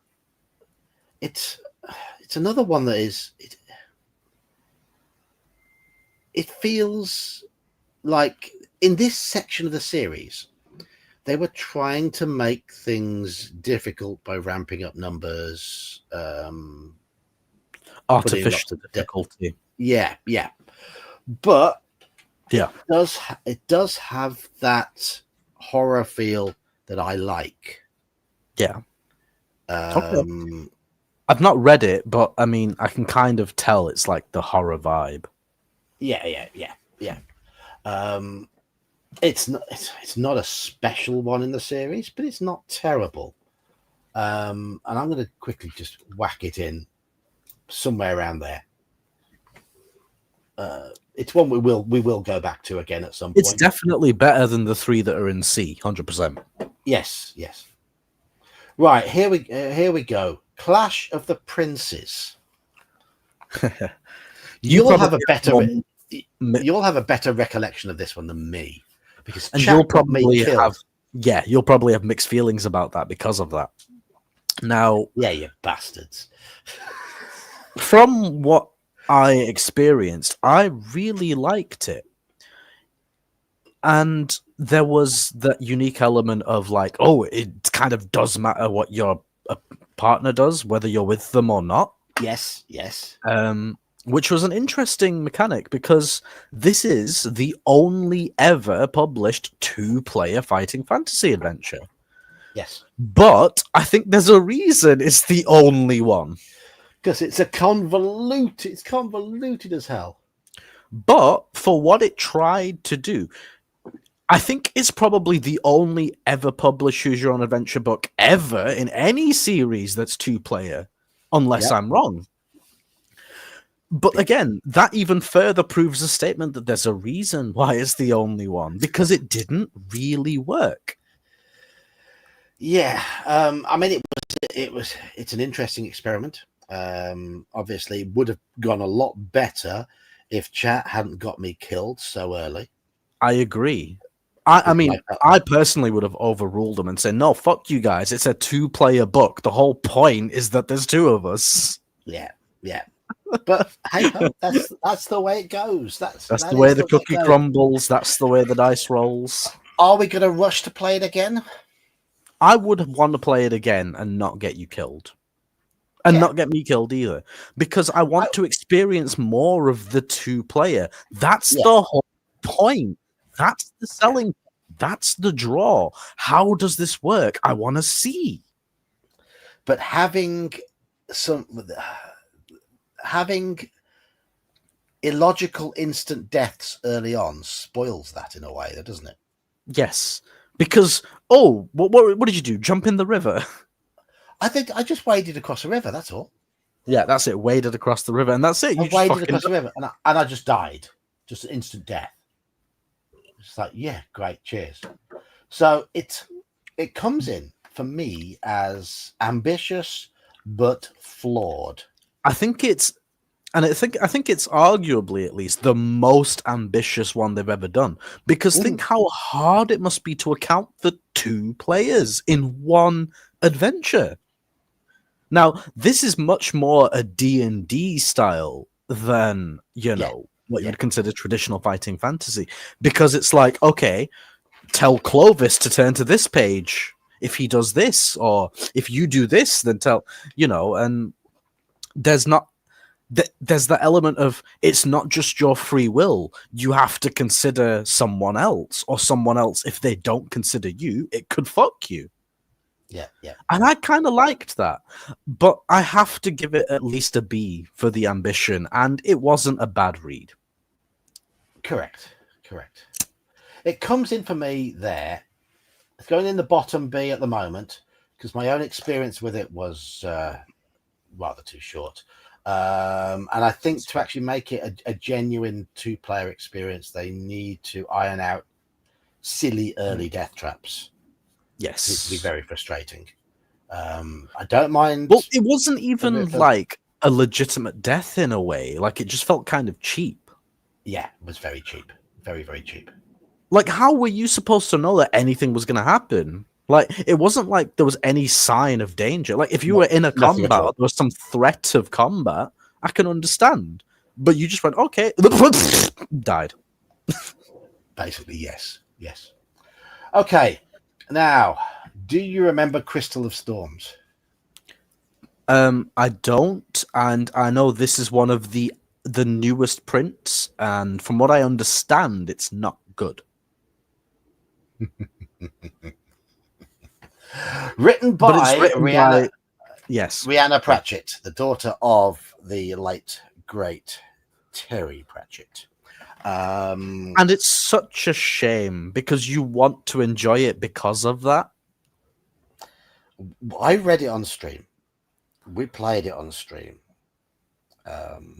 And this was a book where it felt to me that the game was forgotten. That the mechanics, the whole point of a game was completely forgotten. Mm-hmm. The author just wanted it to be some bonkers fairy tale story that ended up feeling like it made no sense at all. The choices bore little resemblance to the outcomes. You couldn't predict anything from what you chose. It was completely and utterly arbitrary. And I somehow knew you were going to choose that word. Arbitrary. Arbitrary is the perfect word for it. And if you excuse my French, it's fucking abysmal. Is it worse than Starship Traveler? Yes. That's the important. Yes. Is it? Is it that bad? Yes. No way is that bad. Bloody awful. Bloody awful. I kind of want to buy it just for the curiosity now, because it's only like okay. One thing that will tell you how good a book is or not is generally the price, right? This one has stayed. This one is less than the recommended retail price, I think, because it's that bad. Yeah, it's awful. It's absolutely shocking. Such a shame. The point of these books is you are at least meant to make a few informed choices along the way. Yep. Felt like there was none of that in this book at all. None of it. Okay. What's the next one? I can't really Whimsical nonsense. All right, I have no idea what that is. Okay, this is the original cover of Steve Jackson's Sorcery, The Shamutanti Hills. Oh, okay, I know that book. Okay, yeah, I've actually read one of that one. So, I haven't finished it because obviously Sorcery quite difficult. Yeah, it's bloody hard. Is it okay if I go on a mini rant? Not as much as the Sword of the Samurai. Yeah, go on then. So, what I really like about Sorcery is the fact that you have an actual spell book. You have another piece of literature that you need. It's not just optional. You need it because otherwise you have no idea what any of these spells do. And the way the mechanic is supposed to work is you read the spell book and you memorize what you can, because when you're in the book, you're not supposed to read the spell book. Now, that's if you're playing it properly. But even if you're cheating and using the spell book as you're reading it, it still doesn't guarantee you victory. No. But things can turn out so many ways because of all the various spells, and it feels like an RPG. This is, in my opinion, the truest thing as close to an RPG as you can get in the Fighting Fantasy series. It also has a number of stupid instant deaths. Which happens in RPGs. Which happens if you use a spell and it backfires. Which can happen. It's not Badly. It's not like, okay, you wade through water and you die. It's like, oh, there's actual things that make sense as to why you died. It's not completely arbitrary. I thought there were one or two moments which felt a little bit arbitrary. Having said that, I love the scale and the scope of this series. That's one thing that has to be commended, because the fact that they made 4 of these, well, Steve Jackson wrote 4 of these. This is Steve Jackson's Sorcery. That's the series. Yes. The fact that he made a spell book, the fact that, you know, he accounted for all of that, as well as the usual fighting fantasy mechanics. Yes. The fact that from book to book, depending on what you do in book 1, it changes book 2. It changes book 3. Book 2 changes book 3. Book 3 changes book... And that's the reason I've given you, John, a copy of Crown of Kings. You can see that's a thick-ass book. Yeah. We've never got through Sorcery, let alone part 2, part 3, and part 4. And I think the difficulty is a bit of a pain with it. I fully commend its what it's trying to do. Ambition, And yes. Its ambition is fantastic. The whole map, the world, everything feels right. I mean, the fact that I went out of my way to find a sorcery spell book and then also send a copy to John, like, that should tell you how much I'm invested in the series, and I've only played it once. Like, I want to use all these different spells. I want to see what happens in the last book, but I haven't even got through book 1. But as you get through the books, they get thicker and thicker, because it has to account for what's happened before, which is, again, that proves my point about how it's like an RPG. Let's say you have an RPG that, you know, it used to be a one-shot. Okay, it leads on to something that could be slightly thicker. That leads on to something else, and it has to account for what's happened before. Doesn't stop it being a flawed gem, though, does it? No. But, so, my only experience of Sorcery is what I've read in book 1, and I've watched these other YouTubers read through it, and they got all the way through to the Crown of Kings. So I do know it gets really fucking juicy. It's very good, but you have to, like, get there. Yeah. So, but I would give it, I think it can't be a B, because it's not your middle of the road thing. It's something different. It's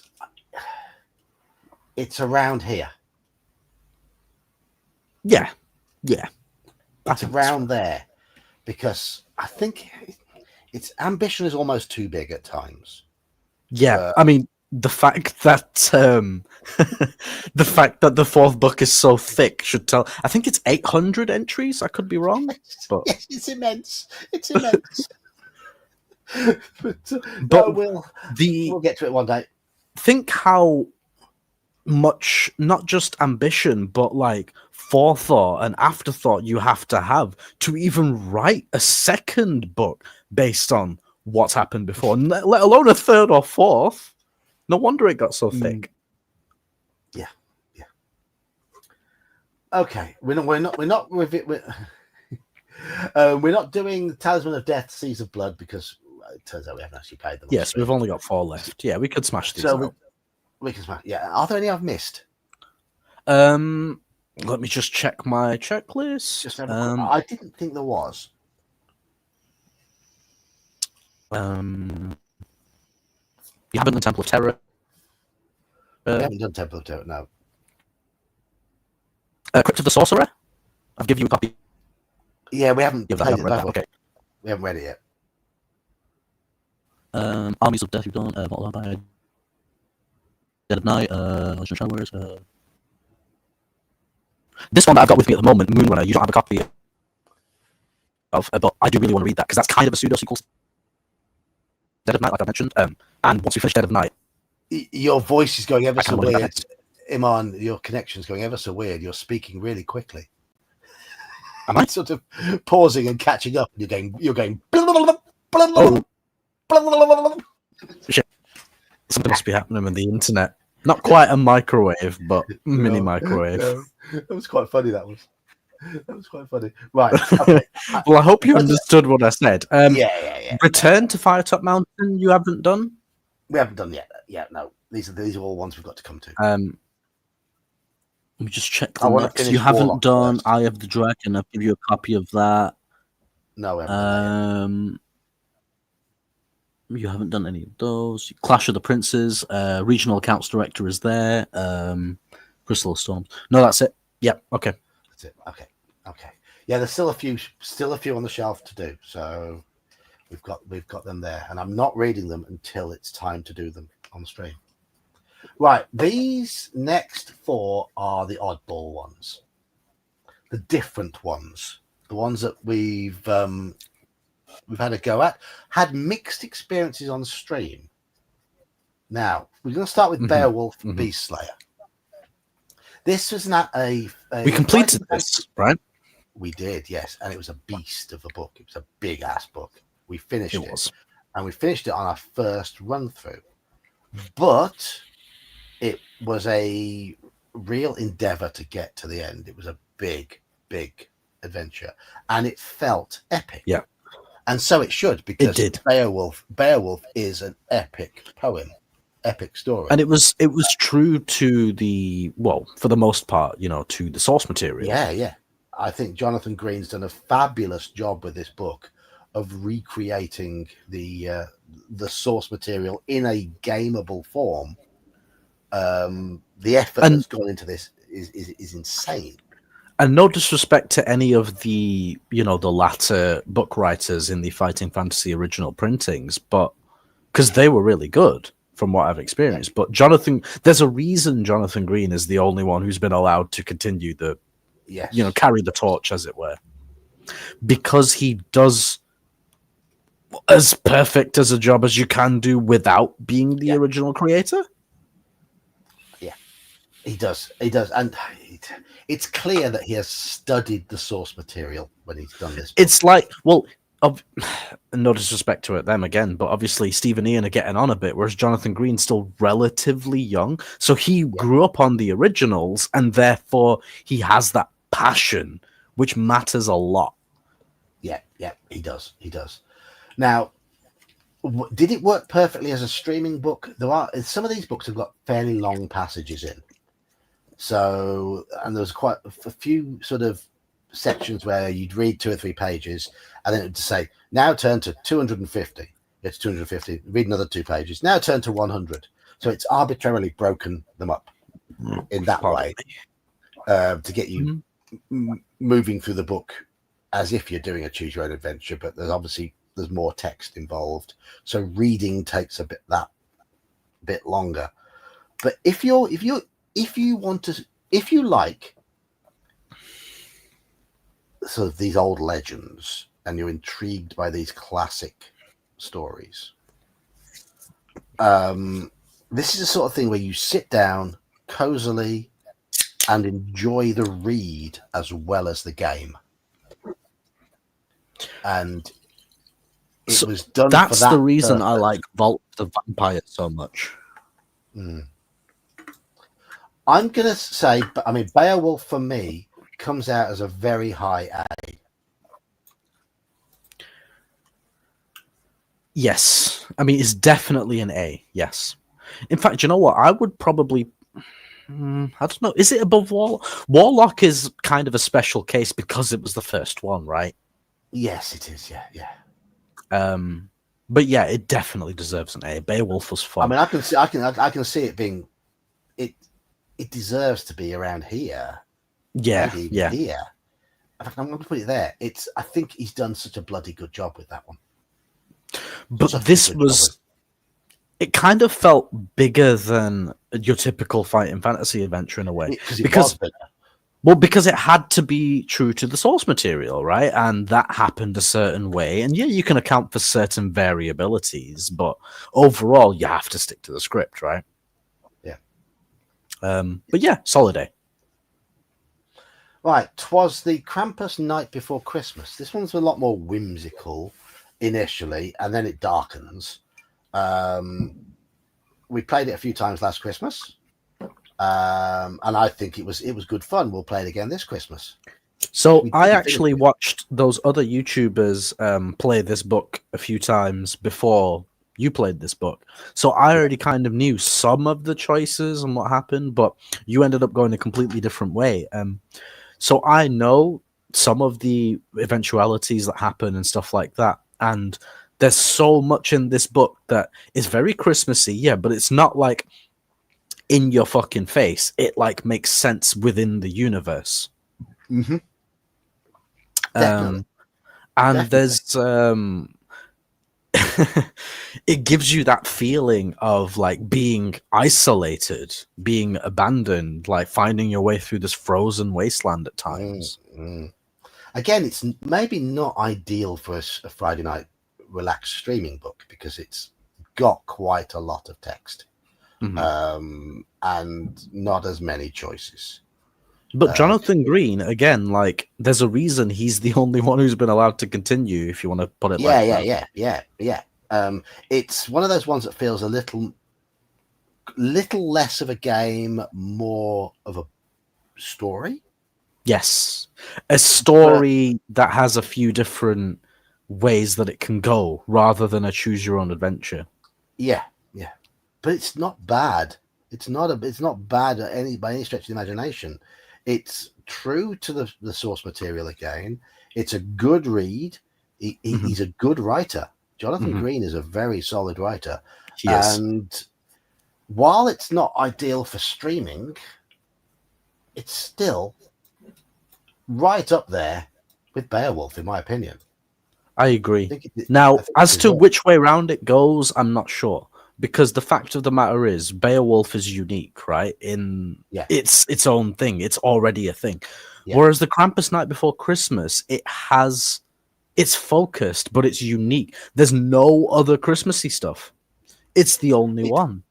And so for that, it really has to be kind of in its own, you know. Yeah. And it is, I mean, the Beowulf tale was already written. The Krampus Night Before Christmas, he's written that. Right, Krampus is obviously a pre-existing thing, but to weave him into a Christmas Choose Your Own Adventure book is interesting. And it's a product of his imagination or the storyline. And it's good. It's very good. And it is very good. It's definitely around that Vault of the Vampire. Yeah. Yeah. I mean, this top A section here, all the way along, all these A's, there's a reason they are jolly good. They are jolly good romps. I mean, the only gripe I have about all of this so far is City of Thieves. I would put it in A, but not that high. No, I love it. I love City of Thieves. That's just because you're a little troll who likes robbing people and stealing stuff. Yeah. I think it's great. I think it's great. You love being a fucking vagrant, a vagabond. Yeah. I think it's wonderful. I love that city. It does feel very D&D, and I like it. It is very good. But I like D&D City Adventures, and this was this felt like that. Right. Yeah. Right. The next one. Now, the Dracula one. So a lot of what said about Beowulf also applies here, and to even more of an extent.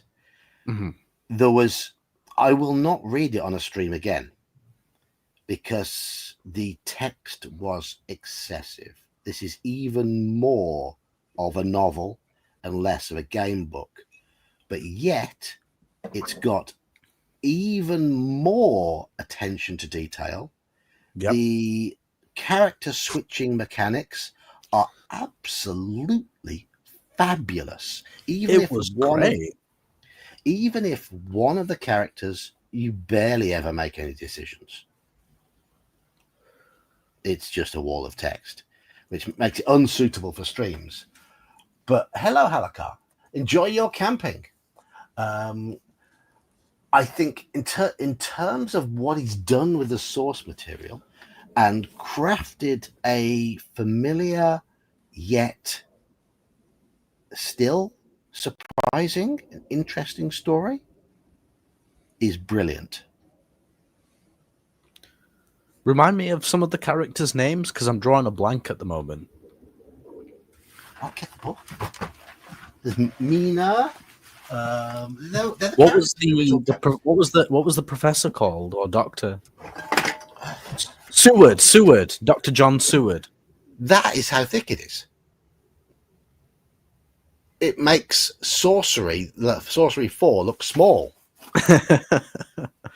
Well, it's about there. Yeah, it's about on par. 648 pages. And there are 1,000 entries in it. Wow. Okay. Yeah. I think that's more than Crown of Kings. Yeah. All the journal entries, the artwork is great in places. It's not perfect. Some of it's really good.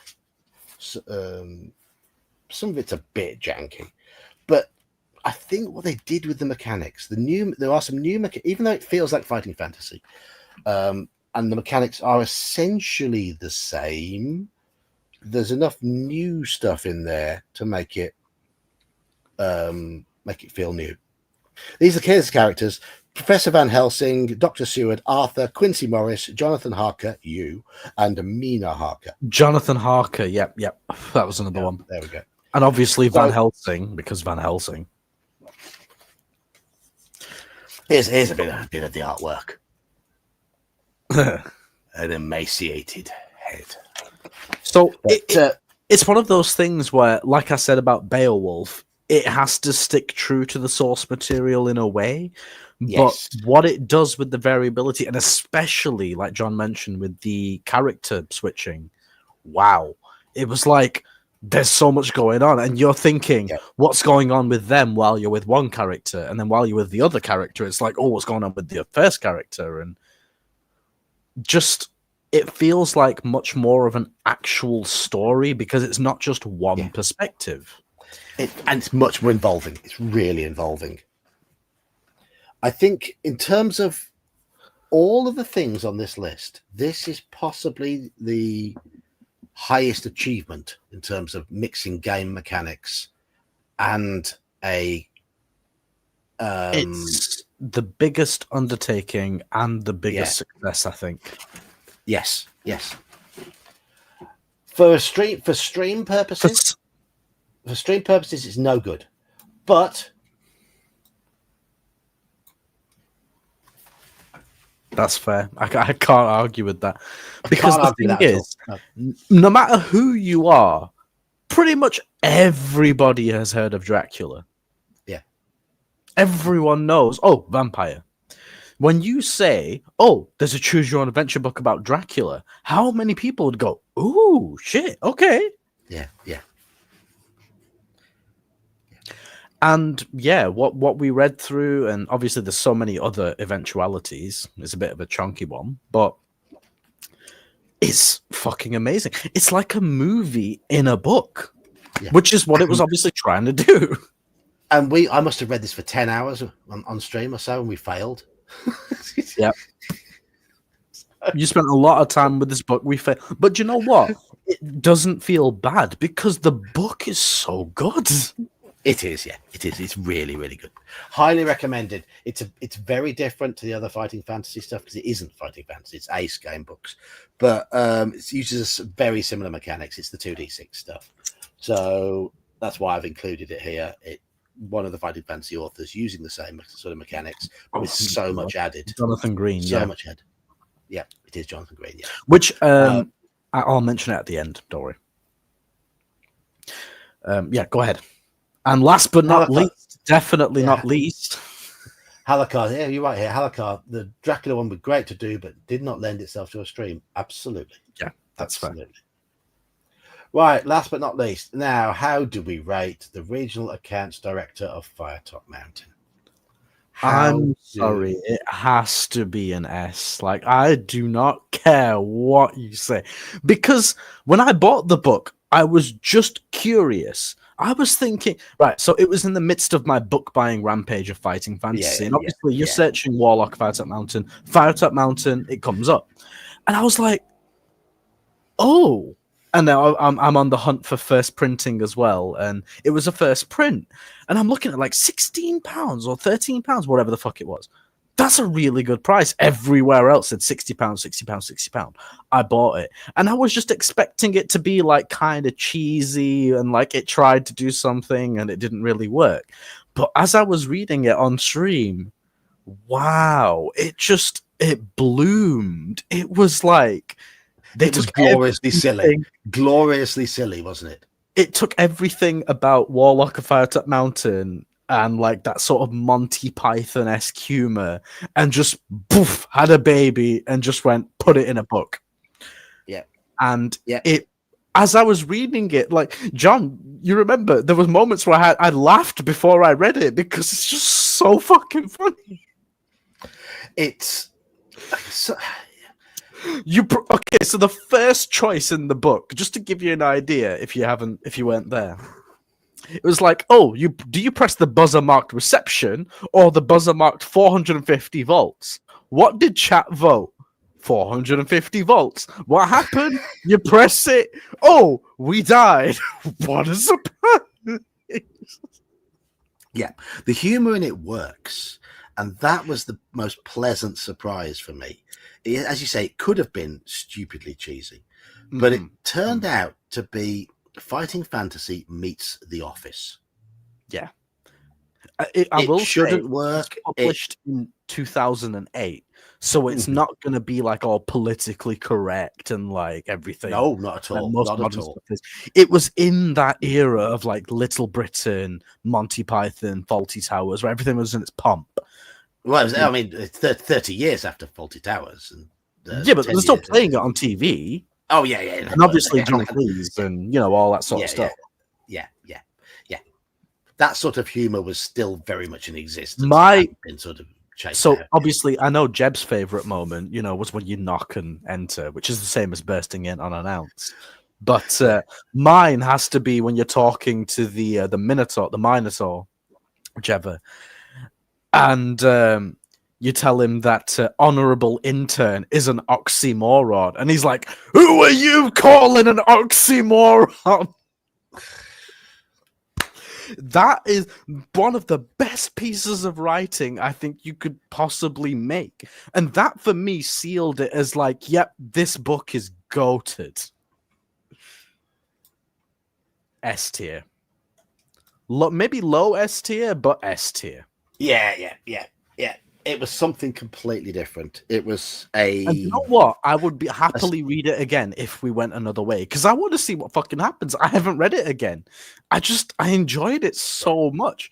It's a surprise gem. A surprise gem, isn't it? Like I said, the worry was that it would be cheesy. Yeah. Because it could have gone the typical route, the generic, hit all the tropes. And it kind of hit the tropes, but just not in the way that we expected. Like, do you remember when we were going through the corridors? Like, and I just read so many passages about us walking down fucking corridors till something actual.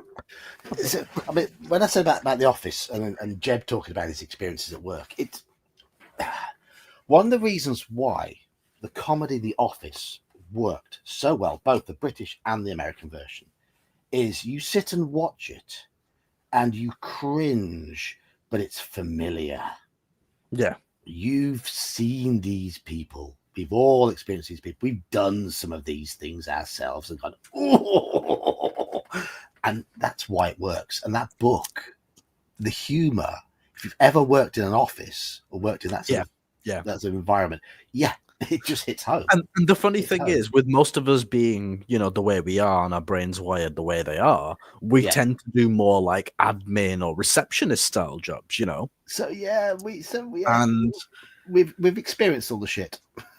Yeah, so we know like what it's like to have that co-worker, like the oxymoron. Yeah, the oxymoron. Yes, and Do you know what, John? It's out of if I could put unexpected gem in the dictionary and put something to it, it would be this. Yes, yes, yes. So And I will say, so this is our tier list, and this is our finished tier list. We've if tried you're to in rank chat, things in feel order. free to say what if you agree or not. If you're Yeah. watching afterwards, feel free to put your votes in the comments. You know, like Right. tell us what you think. We've put Dracula at number 1 simply because it is such a compelling solo read. The game mechanics are incredibly well woven into the story. The book doesn't work well for a stream, but it is an absolute labor of love.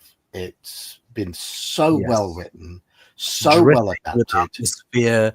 You can Absolutely. tell it's a passion with project. Like, yeah.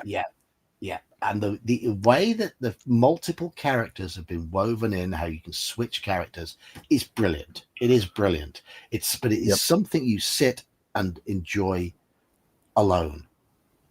Yes. Halloween is coming up. Highly recommended. House of Hell for the vibe. Yes. For me, out of all of the fighting fantasy books, if you were to say which one is most like a horror movie, this one. House of Hell, yeah.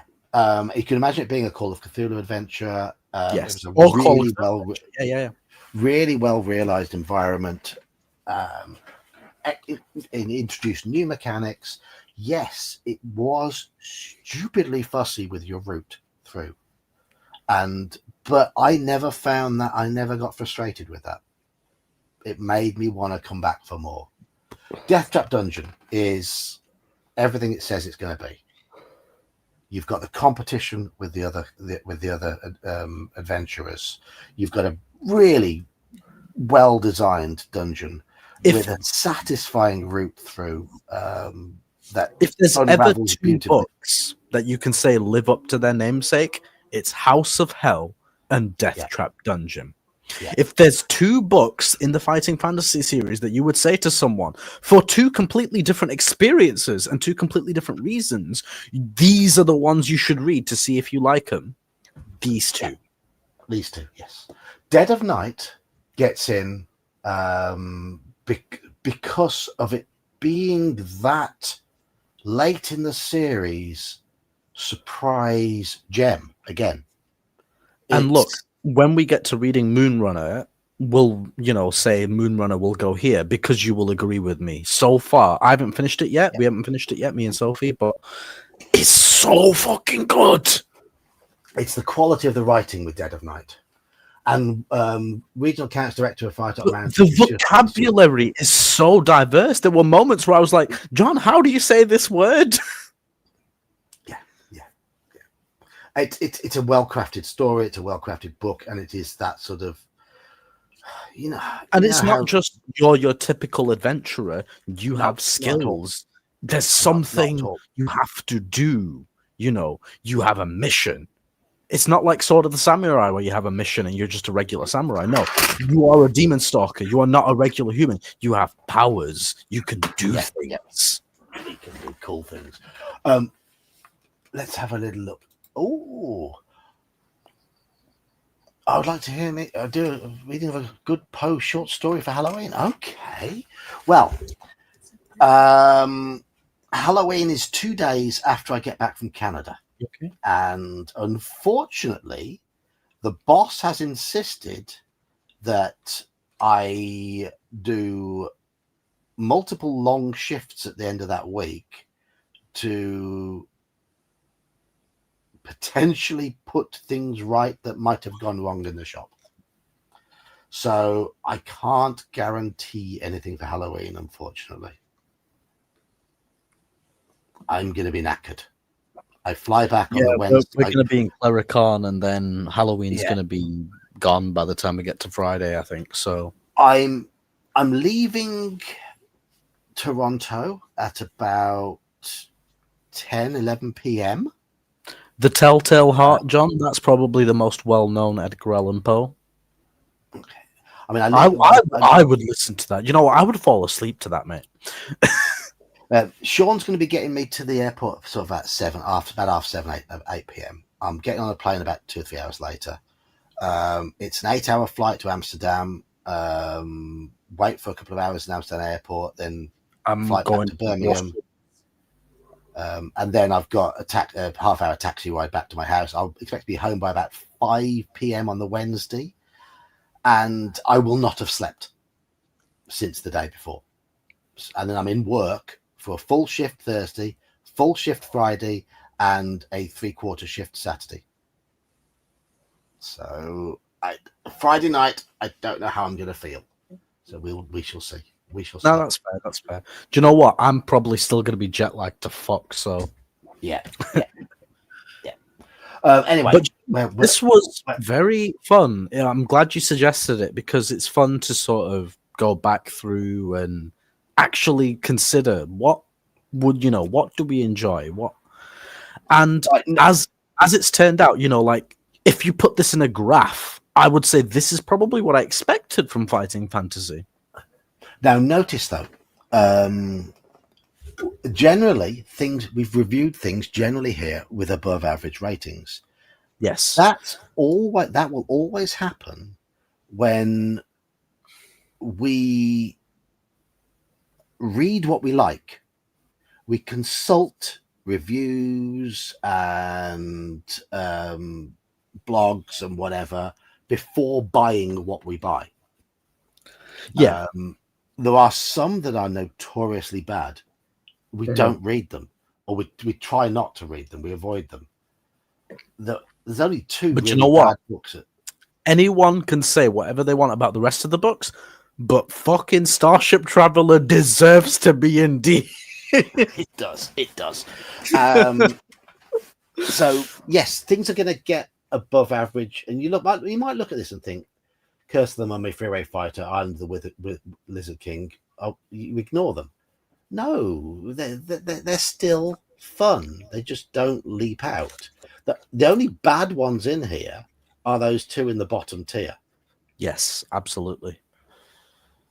It's like, okay, I haven't read Crystal of Storms, and I want to like it because it's obviously Terry Pratchett's daughter, but I'll have it.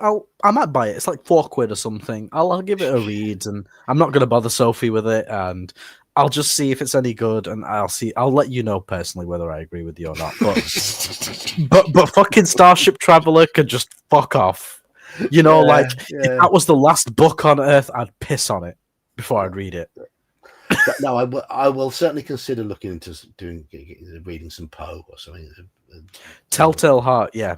I mean, I really like The Fall of the House of Usher, Halakar. See, now that was one for me that when I read it, I was like, what the fuck is going on? But once like everything culminated, I was like, oh fuck. Like I realized it was fucking amazing.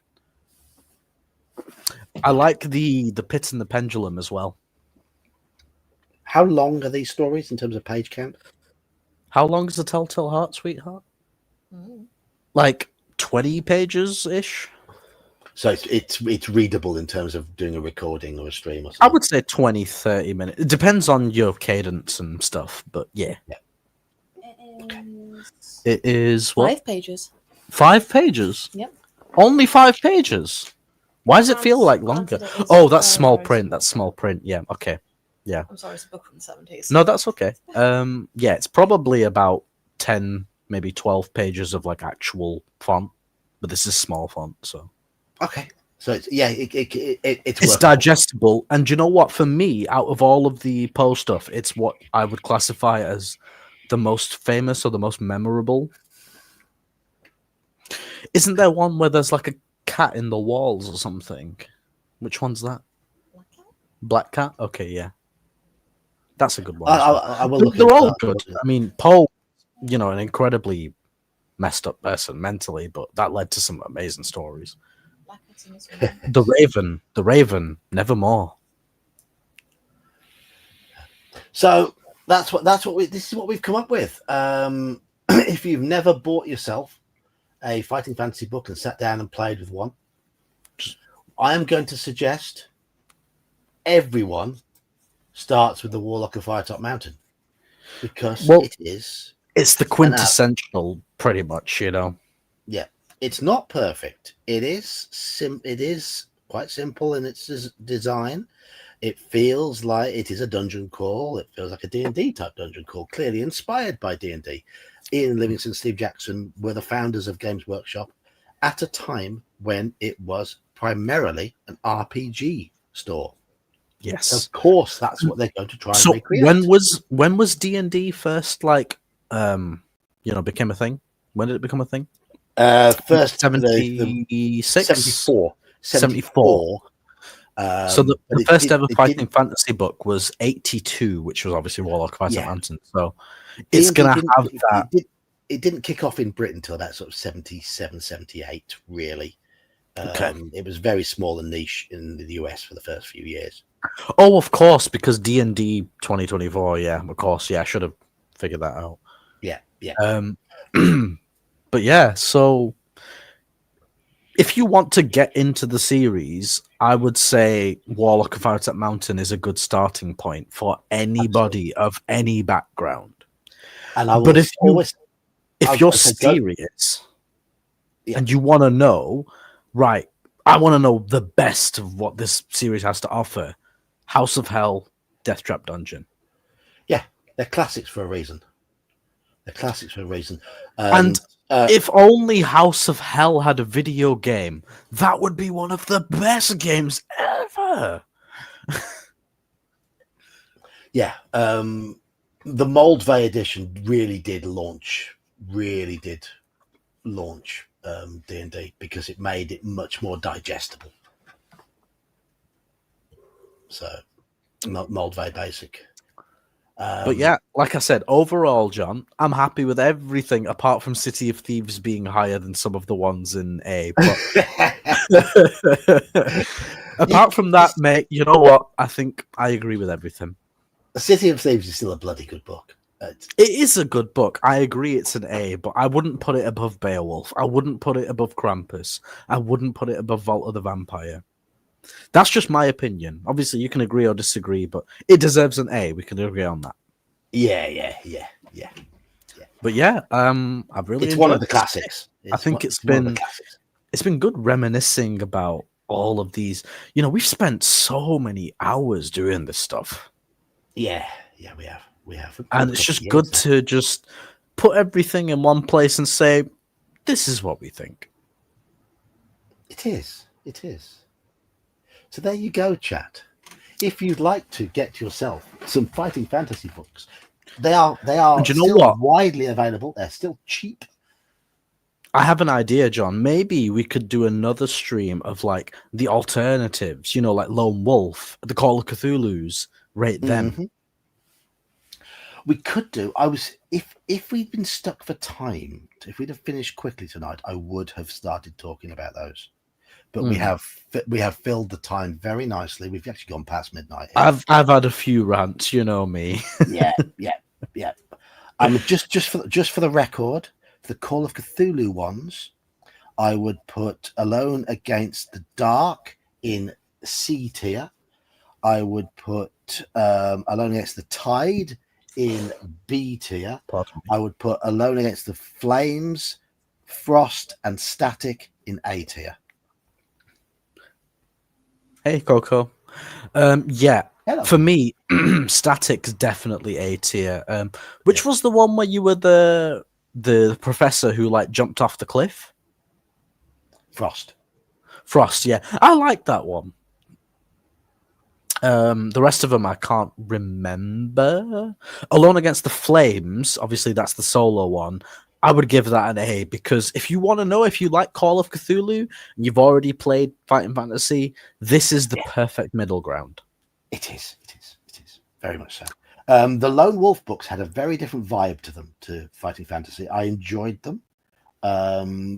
There was very much a feeling, though, towards the end that we were a little bit overpowered because we'd done so much of the previous books. Yeah. I think the power sort of Well, that's balance the had thing. been out of whack. But It kind of felt like once we got the Summer Sword, we had the key to like we had the win button basically. Yeah. Yeah. They're really good. They're a good read. Yeah. See, I've actually bought them because I know we've experienced them on stream, but I've actually bought them because I want to actually read them myself. Because, and not to say this in a disrespectful way, but apart from before I found you, John, and like this community, I always felt like a lone wolf. Like no one really understands me or thinks the way I do or feels like me. But since I met you and you invited me to the Discord and stuff, I felt like I found my tribe. I'm no longer a lone wolf. But I'm not even just like a side character. I'm a main character. Look, I'm on stream. I'm on YouTube. You like, are, what the fuck happened? But that is the case for me, and that is the case for most people in chat, because we have niche interests. We have these little quirks that can make us a bit difficult, that can make us a little bit weird to normal people. We obsess over silly fantasy games, but we enjoy the silly fantasy. They're our fun. We nerd out or we geek out on like the little details and all these little things that. And you know what? The thing that I really like is that even if we don't understand, like I don't understand like all these D&D adventures that you guys have played, but I can appreciate the passion. I understand some of what you're talking about, and I can relate it to a lot of what I've experienced. For a lot of us, I can say for chat as well, they were my childhood. They were our childhood. They were our teenage years. They were the names in those adventures. We'll never forget them. We'll never forget certain passages in them, certain traps in them, certain monsters. Who are you calling an oxymoron? See, that's not even fighting fantasy, but fuck, it was just so good. And you'll remember these little things, these moments of daftness, these moments of silly humor. I know me running Barrier Peaks. Yeah, God,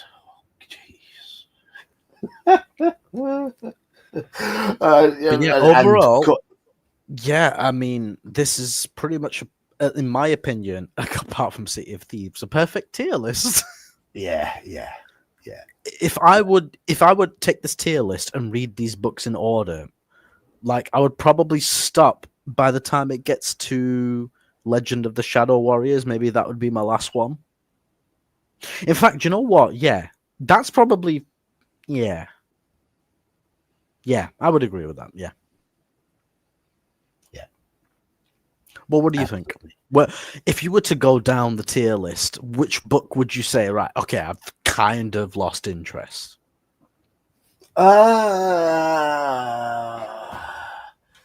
Somewhere around Armies of Death. Okay, yeah. You give it a little bit more perseverance than me. But the thing is, I would still say to people, start with Warlock of Firetop Mountain.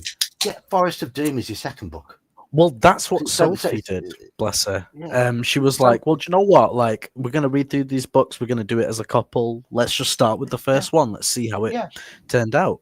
And we eventually, completed it. But she got, bless her heart, she got so frustrated at the maze. But who didn't? Who didn't? Yeah, exactly. Who didn't? I mean, yeah, Forest of Doom should be your second book if you're buying these. Not just because it was one of the early books published, but it's simple. It's simple. It's pleasant. It's unspectacular. She says she was in a lot of pain. That's her excuse. Right. Bless her heart. No, but do you know what? She did really well, and I'm really glad in a way that she picked the Warlock of Firetop Mountain, because, as I said, and it's probably the most true statement in this whole stream, if you want to know whether this series is for you, this is the best place to start for anyone of any background. Yeah, Warlock of Firetop Mountain, yeah, because it is just a classic. And no, it's not the best book, but it's the first. And that's where you should begin. I'm going to Yes. call this stream to a close now. because 2.5 hours. I think we covered everything, mate. I'm getting up at 7:15 in the morning to race Oh, bless. 2 hours of the Nürburgring GP circuit in a Toyota Joe 86. Yeah. Wish me luck. Okay, how long is that? I've got about 6 hours sleep ahead of me, I think. No. How long is the race? 2 hours. 2 hours. Okay, yeah, you need your sleep, mate. I do. All right. Well, thank you so much for this. It's been fucking great reminiscing. Thanks for letting me chat shit, you know. And we will continue with Dead of Night when we get back from Clericon. Indeed. So, apologies all. It will be 3 weeks. I'm afraid so. So we might need a bit of a recap. But we may do. Tell me, John. We may do a Wednesday before the Friday recap of Clericon. See, you know what went on. Depending how you feel, you know. I don't know. I'm unlikely to have slept in about 48 hours coming to that. Because remember the jet lag and all that. No, not the second week. The third week. Yeah, probably. I don't know that far ahead. I don't know. But anyway, yeah, thank you so much, mate. Thanks for having me. Thanks everyone for listening. Cheers, chat. Cheers, Iman. Cheers, Sophie. Cheers, John. Cheers, Sophie. He said. Oh, you're welcome. You're welcome, she says. See you all. Have a good night, all. Take care.